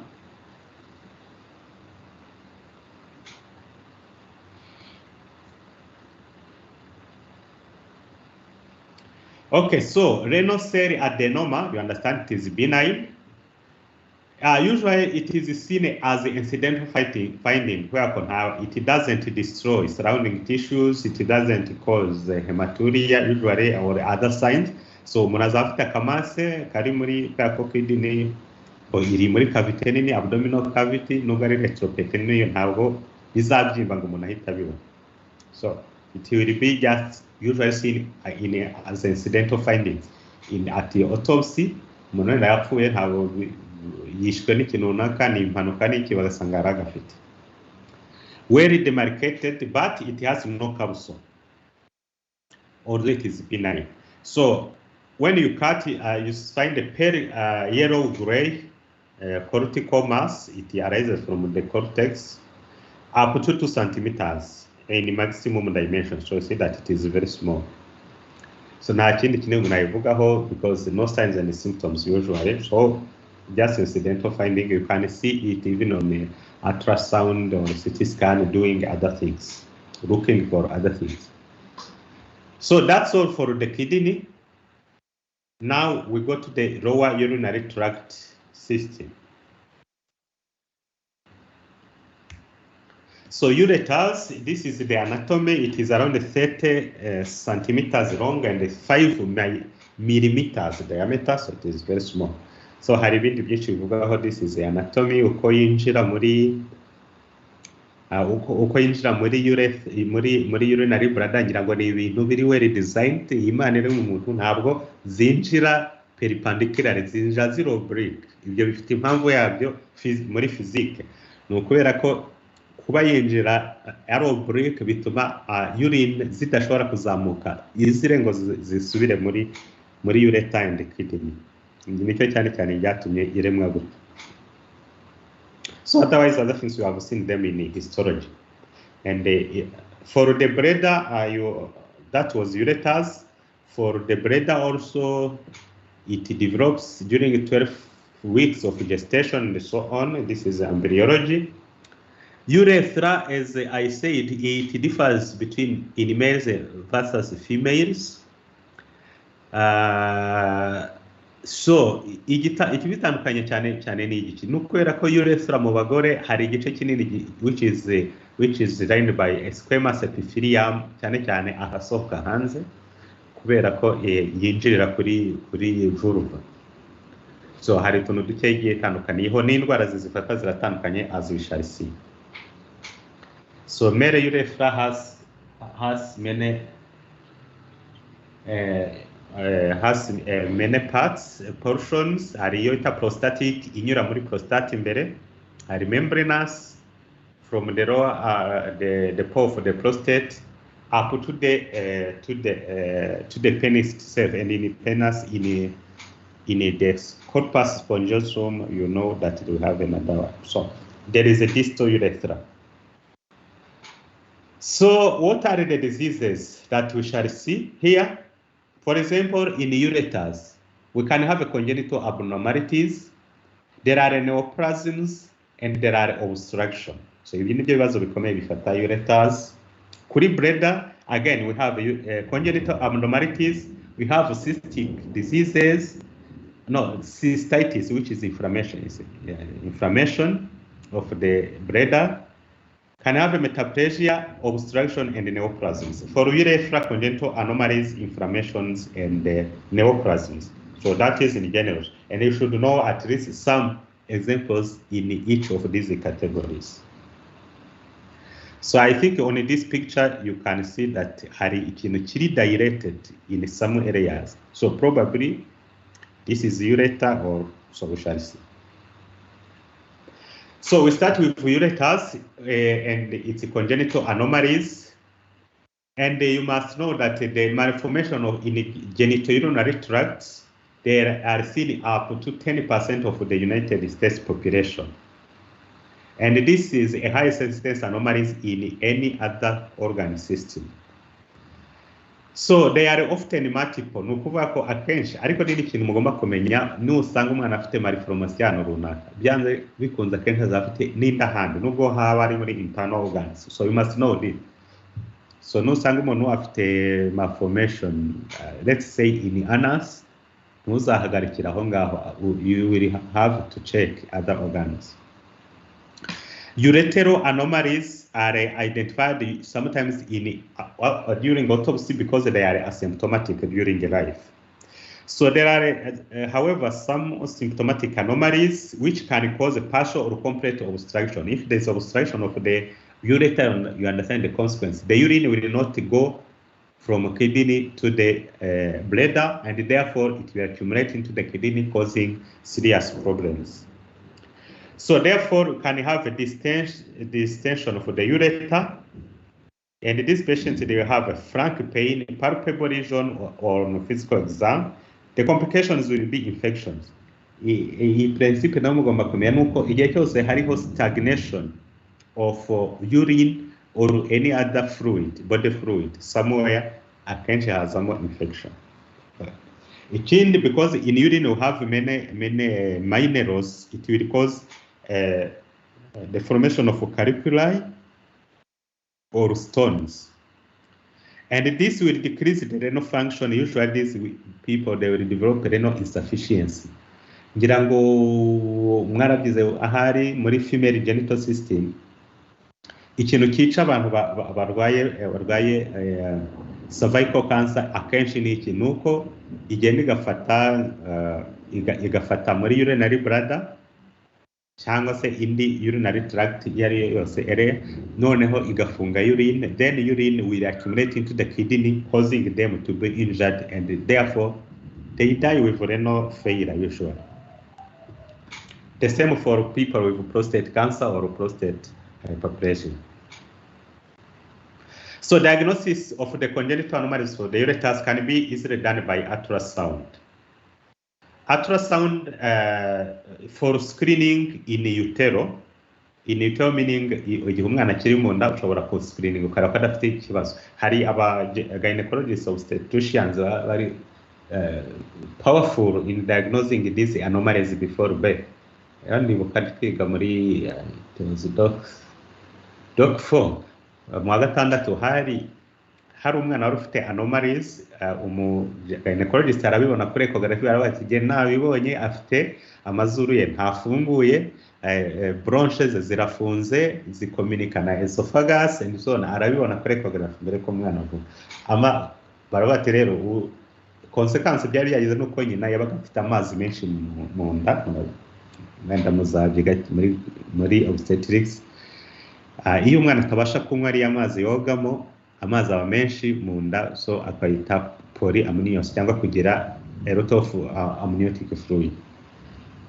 So decision bafashe icyo gihe nuko inducinga ibise mudamu akabyara. So aramubwira ko basanga izo anomali zose arazifite. Birumvikana ntabwo ari umwana bari kubaho niba umwuka utagenda ngo ugere mu bihaha uko bikwiriye, kubera bronches zidafunze cyangwa se zikomunika na esophagus, ku buryo niyonka amashereka yitajya mu bihaha n'ubundi byanze kunza ahita ntabwo aramara iminota myinshi. So sometimes you can inject a radio-opaque dye to the bladder and do serial ray X-rays taking during nutrition, avoiding cystourethral. So iki bisobanura niki ushobora kwinjecta radio-opaque dyes, nibyo bita produit de contraste, barabikoresha muri radio kenshi. So ushaka kuzinywesha umuntu ukabyenjecta mu maraso and so on. Ariko ahangaha icyo ucunga niki nuko nizigera muri kidney mu gihe bigomba kumanuka hasi, ureba ko ufotora ukareba niba aho hantu hari dilated, kubera radiography y'ubwayo ntabwo ushobora kumenya neza outlines of the urethra or ureters, ariko hari n'ikintu kiri radio-opaque uhita ubibona. So treatment will be surgical excision of abnormal segment to preserve renal function, reconstruction also may be needed. So you remove the part which has anomaly, and then you do anastomosis of the normal parts, the ends of the normal parts. So the pathogenesis of congenital urethral anomalies is that, for example, shortening of the intravesical segment of distal ureter will cause the ureter not to be compressed during bladder contraction. Therefore, there will be urinary refluxes backward into the ureter during micturition, and this is what is called the vesicoureteral reflux. So birumvikana igihe segma ya ureta iteye muri bladder nkuko nabivuze kare itari oblique ahubwo ikaba perpendicular, icyo giba ngufi. Therefore igihe hariho contraction of the bladder mu gihe umuntu ari kwihagarika, urine zizazamuka easily kubera ko contraction ya bladder ntabwo ihagije ngo ifunge ureta. So akagira reflux, byumvikana ko ibyo bishobora gutera urine guhora zuzuye muri ureta. Sometimes they go back to the kidney. So this is one scenario when there is a shortening of intravesical segment. Another scenario, if there is a ureteropelvic junction obstruction. So you understand it is the junction between the renal pelvis and the ureter. So the problem will be, usually this patient, they have defects in muscularis propria, and therefore because of this obstruction, there will be hydronephrosis. Hydro means accumulation of water, nephrosis, kidney. So accumulation of the fluid, let's say urine, within the kidney. Icyo gihe uzasanga nukora ultrasound uzabona ari umuntu usa n'afite cyst kubera uzabona urine zuzuye muri kidney. So another pathogenesis is the urethral dysplasia. Iri jambo dysplasia ntabwo risobanura something related to malignancy. It just means ko umuntu afite inadequate smooth muscle in the muscularis propria of the ureter. So ugasanga ntizikomeye, means niba zidakomeye ureter izaba dilated. So there will be dilation, convolution, and abnormal displacement of the ureters. Therefore, ahanganaho urine will be accumulated inside the ureters. So here we have an example of hydronephrosis, which was caused by the obstruction at the ureteropelvic area. So how the vesicoureteral reflux has been classified or graded internationally. So grade 1, subprodidal contrast navugaga hanga baba baziteye. Of course ibi ni igishushanyo ariko baziteye bazihaye umuntu. The contrast in the non-dilated ureter. So contrast iri hano ahari dilated urabona ko nta kibazo hafite. Contrast appears in renal pelvis and calyces without dilation. So hose zirimo nta kibazo. Grade 3, there will be mild to moderate dilation of the ureter, renal pelvis, and calyces with minimal blunting of the fornixes.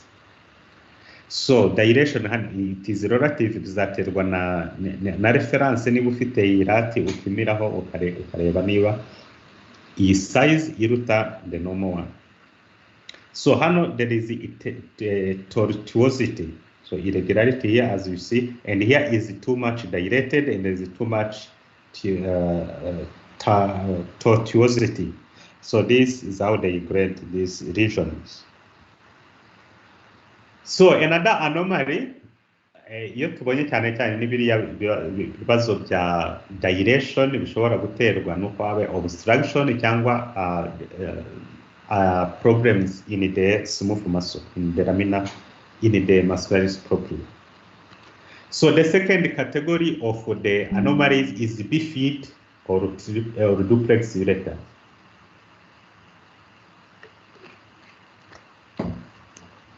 As you see, here we have a kidney with one ureter, but on this side we have two ureters. So izi ni anomalies zishobora kubaho. Most common urethral anomaly, it is seen in 2% of autopsies. Birumvikana ko rimwe na rimwe nta nubwo uzabimenya ko urine zizamanuka uko bisanzwe zigere muri bladder hano hasi, so nta kintu kizagaragara. So that's why they say it is usually asymptomatic. So symptomatic lesions can appear when the urethral orifices are outside of the bladder. So ugasanga imwe muri izi ureta yagiye muri bladder, indi ijyana inkari ahandi hantu. Aho ngaho niho umuntu azagira ikibazo. So ugasanga wenda zijya directoma muri urethra, birumvikana zijya direct kuri urethra, ni umuntu uzahorana inkari ziza kubera ko zitafatwa n'uruhago. Others, they have directed this one urethra inserted to the vagina and so on. So anomaly category number 3 is when there is again uretero-pelvic junction obstruction causing hydronephrosis. I think it is almost the same as the one we saw previously. Number 4, ureterocele. Iri jambo cele ni suffix ikoreshwa iyo habayeho protrusion. So tuvuge iyo ubonye umuntu afite nka iteris igaragara hasi muri vagina, ushobora kuba ko afite hysterocele kubera ko yamanutse. Hari nubwo ubona urinary bladder ukayibona iri gusunika muri vagina, icyo gihe uzavuga ko afite cystocele. So ahangaha rero if there is a protrusion of the ureter through, for example, through the urinary bladder, ugasanga yamanutse irimo hasi iragaragara muri lumen. So another congenital anomaly is urethral dysplasia, navuzeho gatoya, or urethral maldevelopment, aho aba ari ikibazo cya smooth muscle which are not adequate. So in this case, both ureters are affected. They have insufficiency of the muscles in the wall. Therefore, they are too much dilated, the urine will accumulate there and so on. So as a consequence, we have ureteral tortuosity and the dilation or hydroureter fluid inside the ureter, which may be massive, to be called the megalourethra. So obstruction of the ureters, they can be caused by many things. The first is the calculi or the stones. Savuye muri kidney, kubera ko hari igihe habaho accumulation of the minerals zigakora calculi or stones. Another cause is strictures. Strictures no kuvuga iyo hano hifunze kubera inflammation and so, or being congenital. The tumors, for example, urothelial carcinoma or some other benign tumors, or blood clot. Hari umuntu wagize hematuria, amaraso aranaga, then afunga urethra. So these are the 4 main causes of intrinsic urethral obstruction. So bibyumvikana ko niba ari intrinsic dushaka kugira na extrinsic, ni igihe wenda urethra yafunzwe n'ikintu kiri inyuma yayo kitavuyemo imbere. So birashoboka kubera umuntu wenda aratwite bigafunga aho compression ya urethra and so on. So okay, the extrinsic lesions are listed here: pregnancy, as I was saying, or there is inflammation around the urethra, or there is endometriosis or tumors. So endometriosis means a presence of endometrial tissue outside of the endometrial cavity or uterine cavity. So hari bisanga umuntu ayifite muri peritoneum, kuri ovary, kuri vagina, kuri abdominal cavity, kuri umbilicus, turabibona kenshi. Ntabwo ari ibintu biri twavuga bitariho, biragaragara na hano turababona abarwayi benshi bafite. So and as you can understand, the problem is that iyo umudamu agiye mu mihango, aho endometrial tissue iri hose, it bleeds. Hari n'ababa bifite mu bwonko, then mu bwonko hakableedinga cyangwa mu bihaha and so on. So ibimenyetso akenshi bizagaragara kubera iyo bleeding agira each month. So the neoplasms are more frequent, except the renal cell carcinoma that we have discussed before. So here we will discuss those in the lower urinary tract. Inyinshi ziboneka muri urinary bladder. Niba ari uko urine hamara igihe hakaba deposit of calcium, akenshi hazamo infections za schistosoma and so on. I don't know the cause, the reason, but urinary bladder is more affected than the other parts of the urinary tract. And most of them, 90%, they are 80% they are malignant. So the neoplasms of the renal pelvis and the ureter, the epithelial one, you have a papilloma. Of course, you know that this part is lined by urothelium or transitional epithelium. So therefore, is it urothelial papilloma, urothelial carcinoma? Bamwe bagira squamous cell carcinoma, ariko abayigira kenshi n'abagize inflammation. Tubibona cyane cyane ku barwayi bagize schistosoma, bakora mu bishanga, bayenda mu bwato, kenshi ari amazi azamo za schistosoma. So usanga niho bikunda kugaragara cyane cyane mu turere tumwe ibiyaga cyangwa mu bishanga. So it will cause a severe inflammation of the urinary bladder.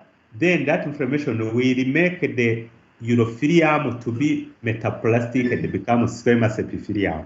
And if the infection persists, then that epithelium will become neoplastic, causing the squamous cell carcinoma. So there are other tumors such as leiomyoma and leiomyosarcoma and so on. So the ureteric and the renal pelvic benign neoplasms, we have, of course, the papilloma. It can be inverted or exophytic. So inverted is more seen in male than females. This patient can have hematuria. And grossly, when you do, for example, cystoscopy, you can think this is a carcinoma. But when you take samples in history, they will tell you it is not a cancer, and so on. So the urothelial carcinoma, men are more affected than females, maybe because the men smoke more than females. And it affects aged people more than 50 years. The risk factors include the smoking, industrial chemicals, neoplasia. You have seen the chemicals. Hari abakora mu nganda zikora aniline, zikora amakauchu cyangwa zitreating kauchu n'ibiki rubber. So we have seen that these are the risk factors. Hari abakoresha cyane imiti yitwa phenacetin for many purposes, ariko akenshi ni imiti bari abantu biyobyabwenge bakunda gufata. Thorium containing radiographic contrast material. So za contrast batera umuntu ngo bamunyuze muri radio, muri scanner cyangwa muri MRI n'ibindi. Iyo zirimo thorium, then it can be a risk factor to this cancer. The patient will present with hematuria, sometimes with flank pain. Ariko birumvikana ikibuzemo ngo abe ameze nk'ufite renal cell carcinoma nuko atazagira flank mass, because the urothelium of the ureter is not very much on the flank. It's animal. So prognosis is always depending on the stage. So the pathological features is that the description of on histology, it will be similar to that of the urinary bladder tumors. So carcinoma of the ureter, carcinoma of the urethra, carcinoma of the urinary bladder, they look the same on histology. So treatment will be usually nephroureterectomy, meaning you can remove part of the kidney and the urethra, of course. Bitewe nuko niba kidney yarafashwe, ariko itafashwe ukora iki? Ufata kidney uyigumishamo, ahubwo igice cyasigaye kizima cya urethra ukagifata ukacyohereza, kubera ko urine zitakomeza kunyuramo, ukazohereza kunyura ahandi hantu, either to the contralateral urethra cyangwa se ukazohereza muri intestines. Bakunda kubikora ibindi cyane cyane nk'iyo habaye ikibazo ku gice cyagana hasi kuri urethra. So this is how the tumor will appear. Ureter, murabizi ni ikintu kimeze nk'umuheha. Then if it has a tumor, you see a fungating tumor, and the multifocal. It has many regions inside it. So for the bladder, if no question, any question?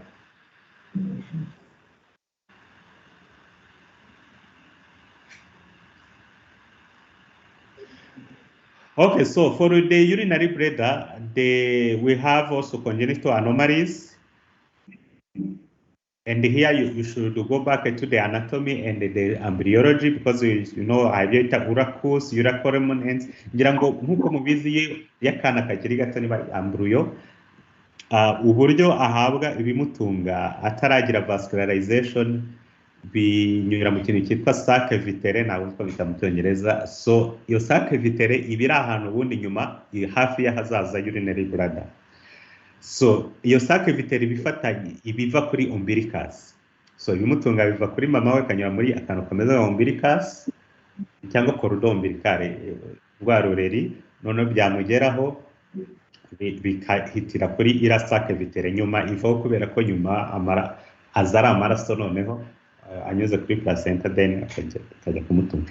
So hari rero ako kantu hitwa uracus, hari abantu bakomeza kukagira akiri na mukuru, ugasanga afite ako kantu kometse kuri urinary bladder, rimwe na rimwe ugasanga ari na communication iva kuri umbilicus ijya aho ngaho. So izo remnants zishobora kuba nta kibazo ziteye, ariko akenshi zitera ibibazo bikomeye harimo n'amakanseri. So other congenital anomalies are diverticular and extrophy. So we shall discuss some of this in detail.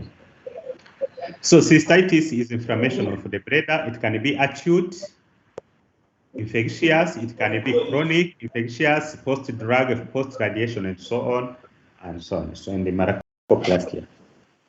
So the metaplasia which can appear there, as you know in histology, the urinary bladder is lined by urothelium. So sometimes you can see glands inside there, and you know urothelium should not have a glands. You can have a cyst. In this case, you say cystitis cystica. If there are glands, you say cystitis glandularis. Can have intestinal metaplasia or squamous metaplasia, as I described in the cases of those who are infected by schistosoma, hematobium. So the bladder outlet obstruction can be there also. Bivuga ko urine abona uko yinjira muri urethra. This can be seen in males, especially if they have enlargement for the prostate or the cancer of the prostate. Females, usually they have a cystocele. Cystocele na bivuze gato usanga hariho nka weakness of the wall of the bladder, noneho bigatuma isa naho isunika ku buryo urebeye muri vagina when you examine for other things, you can see that the bladder is protruding through the vagina, just behind the vagina. So neoplasms also exist. So uracus kuko jangona bivuzeho kare. Is someone making it?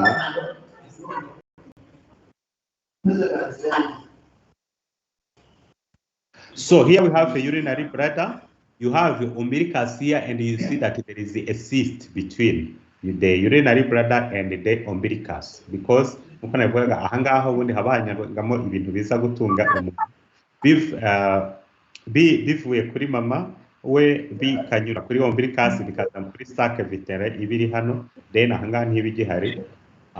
Iyo itagikenewe, there will be apoptosis of it. Here apoptosis irakozwe neza hasigara remnant, then one of the consequences is to have a cyst, and sometimes you see vesico umbilical fistula, meaning that the urinary bladder will be directly attached to the umbilicus. Icyo gihe urine zishobora no kunyura ku umbilicus zigahora zishora. So the consequences are abscess, which is inflammation with pus, and the adenocarcinoma, as I had explained. I think I have seen one case of adenocarcinoma, not in Rwanda, but I have seen it arising from the the remnants of the urethus. So diverticulum, this is a urinary bladder lumen. Iyo haje akandi gaposhe ku ruhande kakinjira muri wo, ubundi niko twita diverticulum. Bitandukanye na polyp. Polyp yo iraza igakura muri lumen ihasanzwe. This can be urinary bladder, intestine, and so on. Iyo hajemo outpushing to kita diverticulum yaba inside the lumen of that organ, no need to give a polyp. That's the main difference.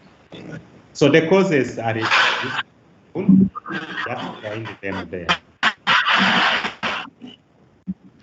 So extrophy, someone making a noise there. So afterward we will ask the questions of the things I have explained because we are just making the noise around there. This is when a bladder communicates with the surface of the body through a large defect or rise externally as an open sac.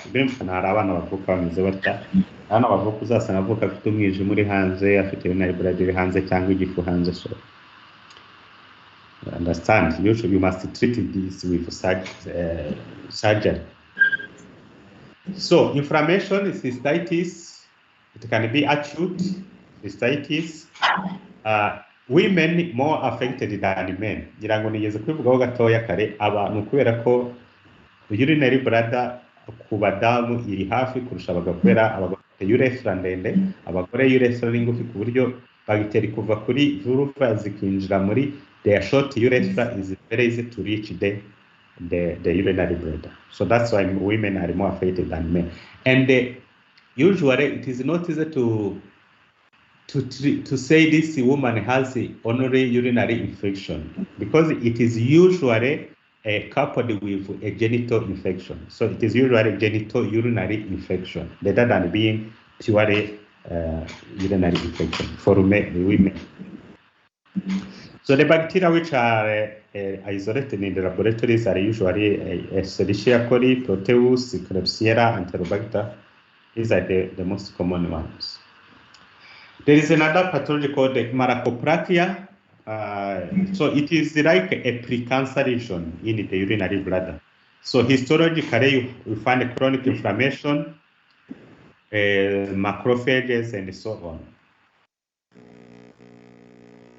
So metaplastic changes, histologic type, when the urothelium has changes and it becomes like a gland.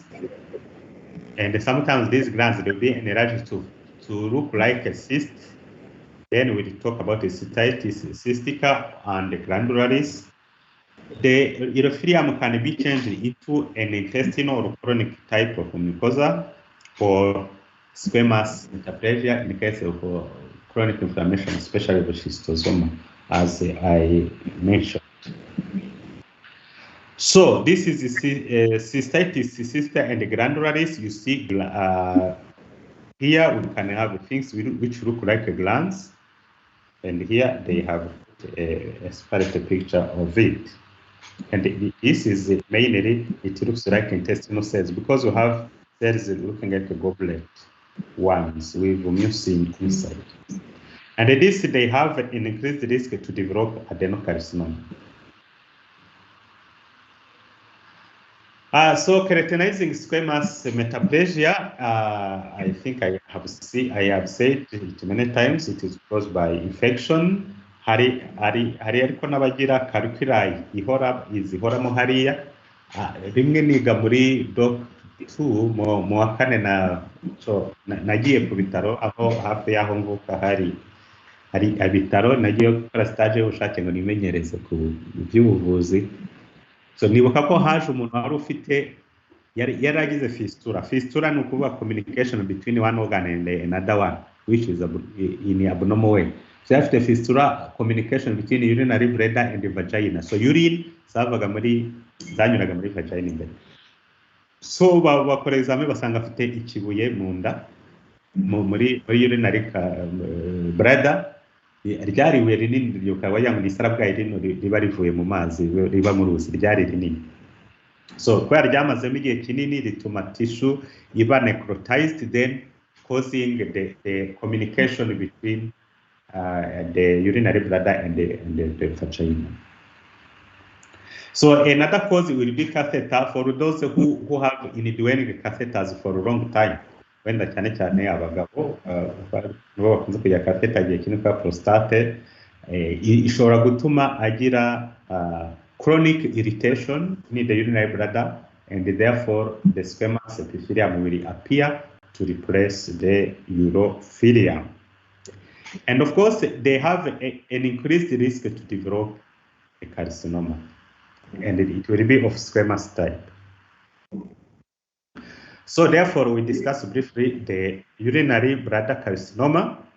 Males are more affected than females. The peak incidence is between 50 and 80 years of age.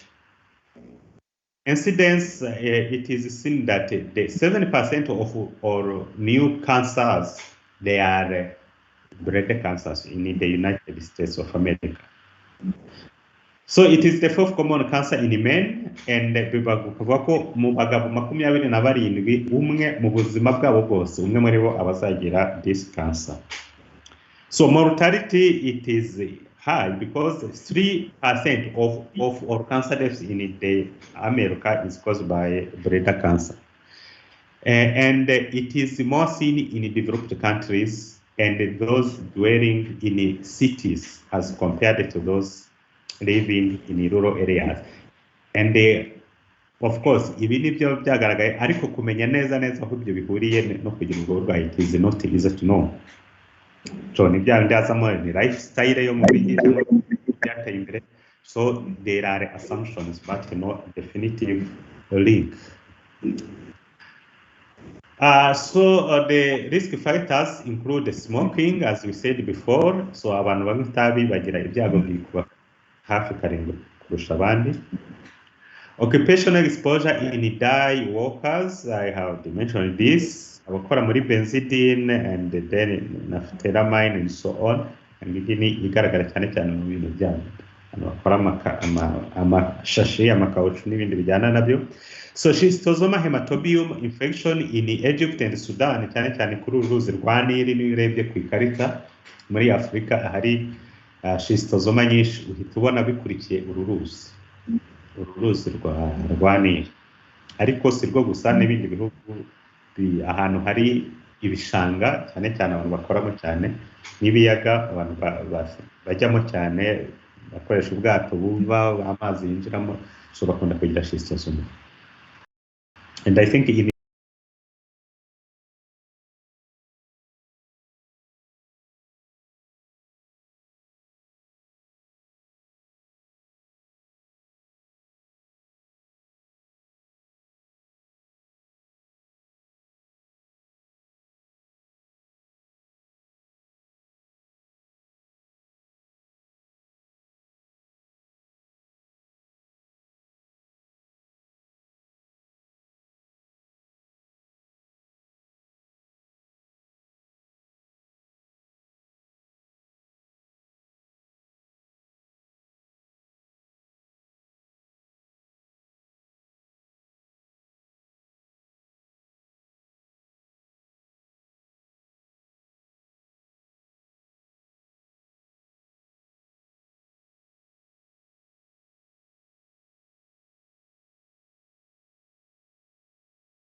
ibihe biha ibindi atakaza na mutation. P53, for example, when he doesn't lose chromosome 17, he will at least have a mutation in the P53 gene. And therefore, with that, there will be a carcinoma in situ, followed by loss of the whole chromosome 9 or the monosomy. Then there will be an invasion of high-grade papillary, non-papillary neoplasm. So this is an assumption of how things follow each other to have an overt invasive cancer. So there are two morphological pathways of invasive urothelial carcinoma. Invasive malignant cells present in lamina propria or deeper nibwo tuvuga ko umuntu afite invasive cancer.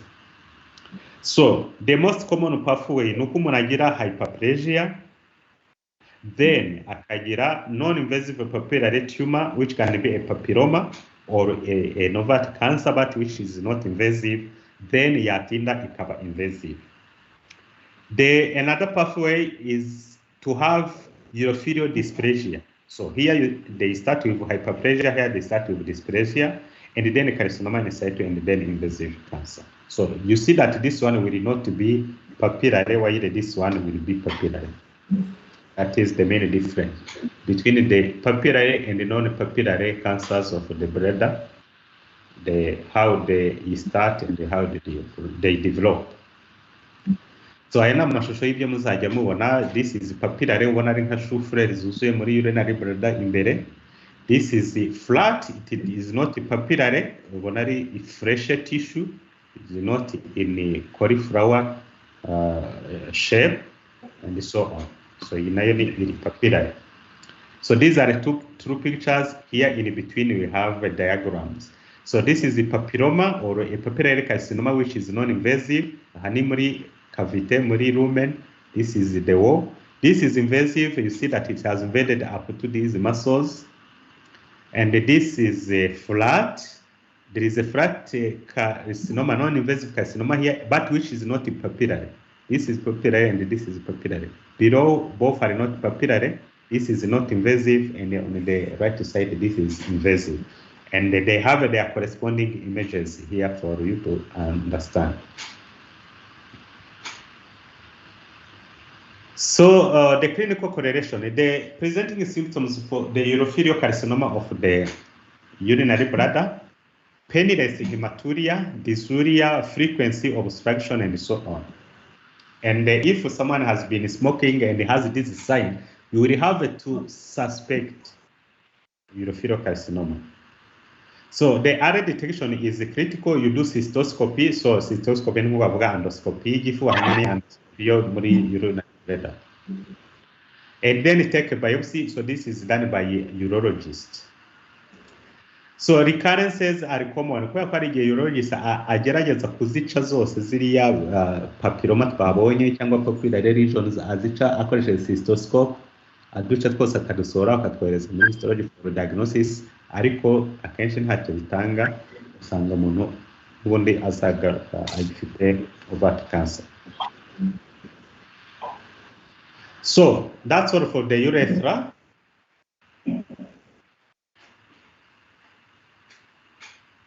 So if no question, we proceed with the urethra to end this presentation.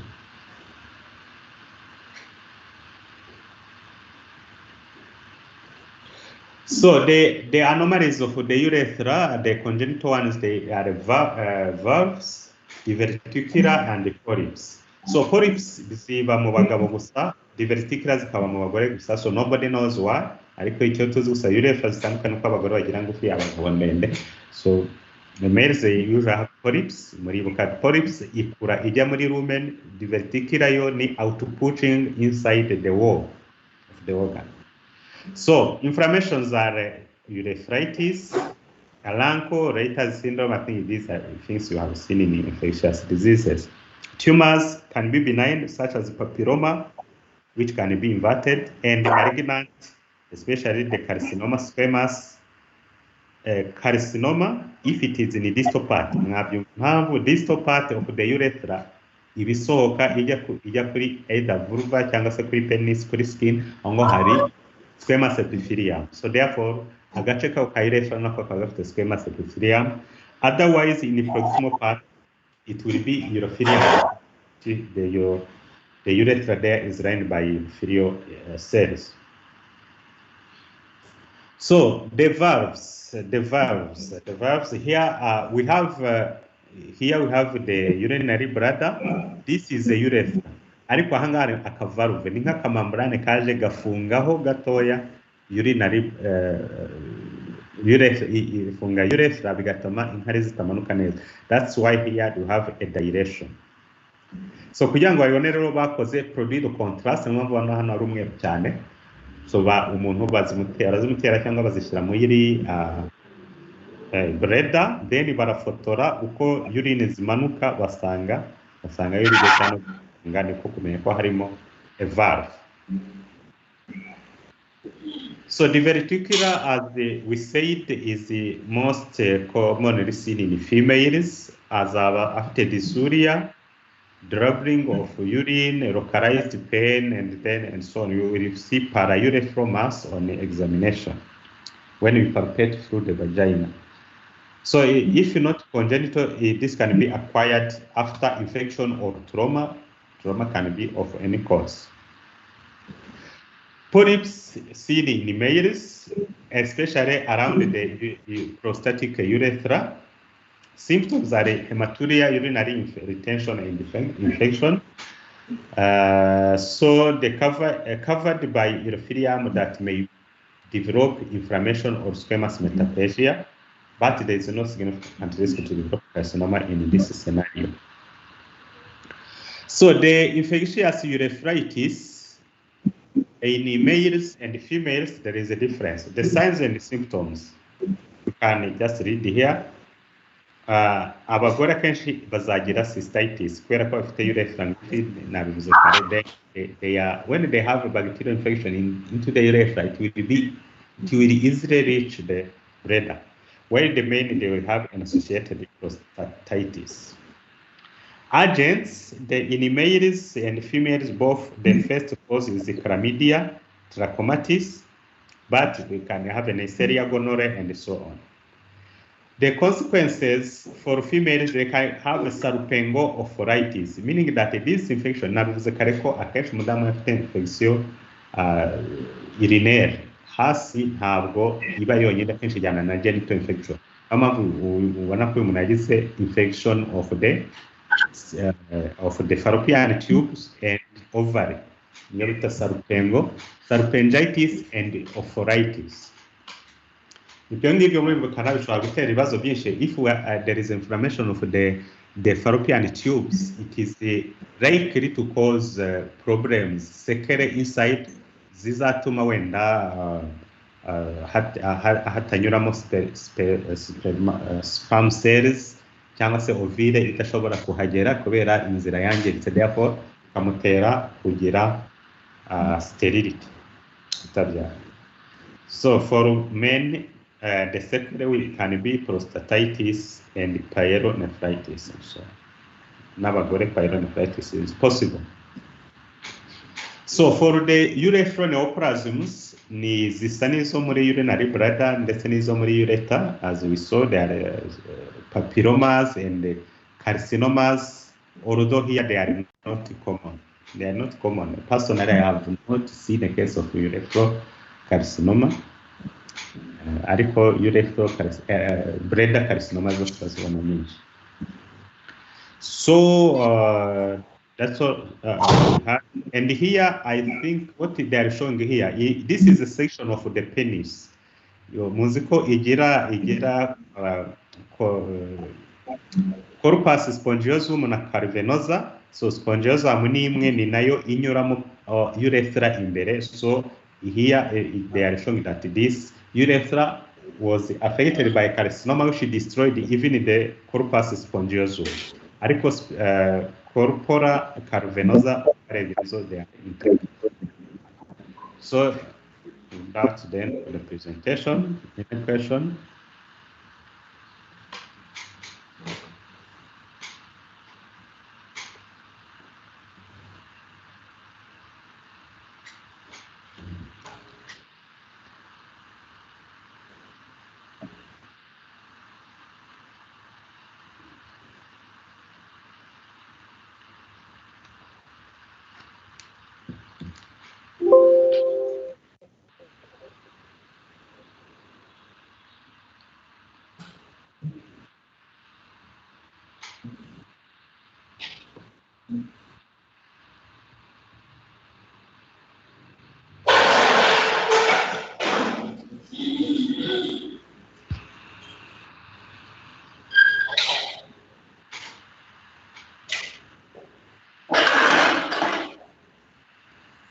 So seems no question, and I hope you have gone through the images. We shared the links through the Moodle system. I hope you have gone through the images, which are helpful to understand these pathologies. So I'm logging in the Moodle system. Something is wrong.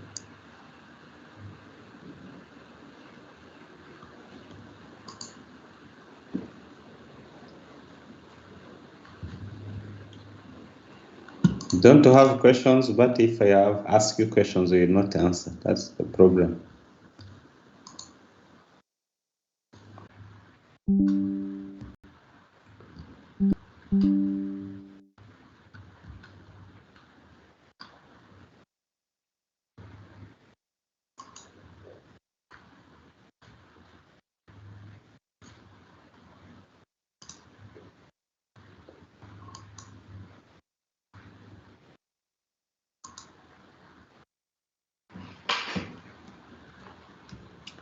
Okay, so I hope you can see the screen with this.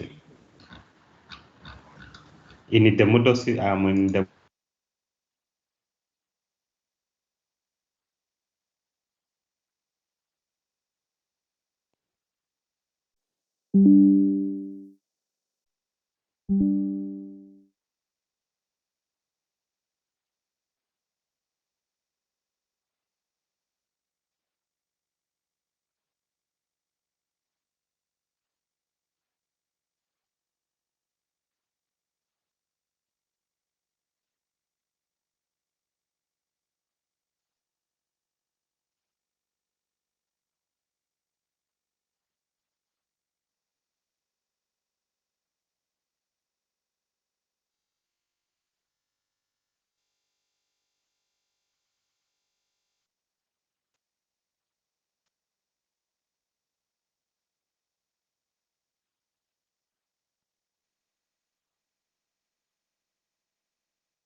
you.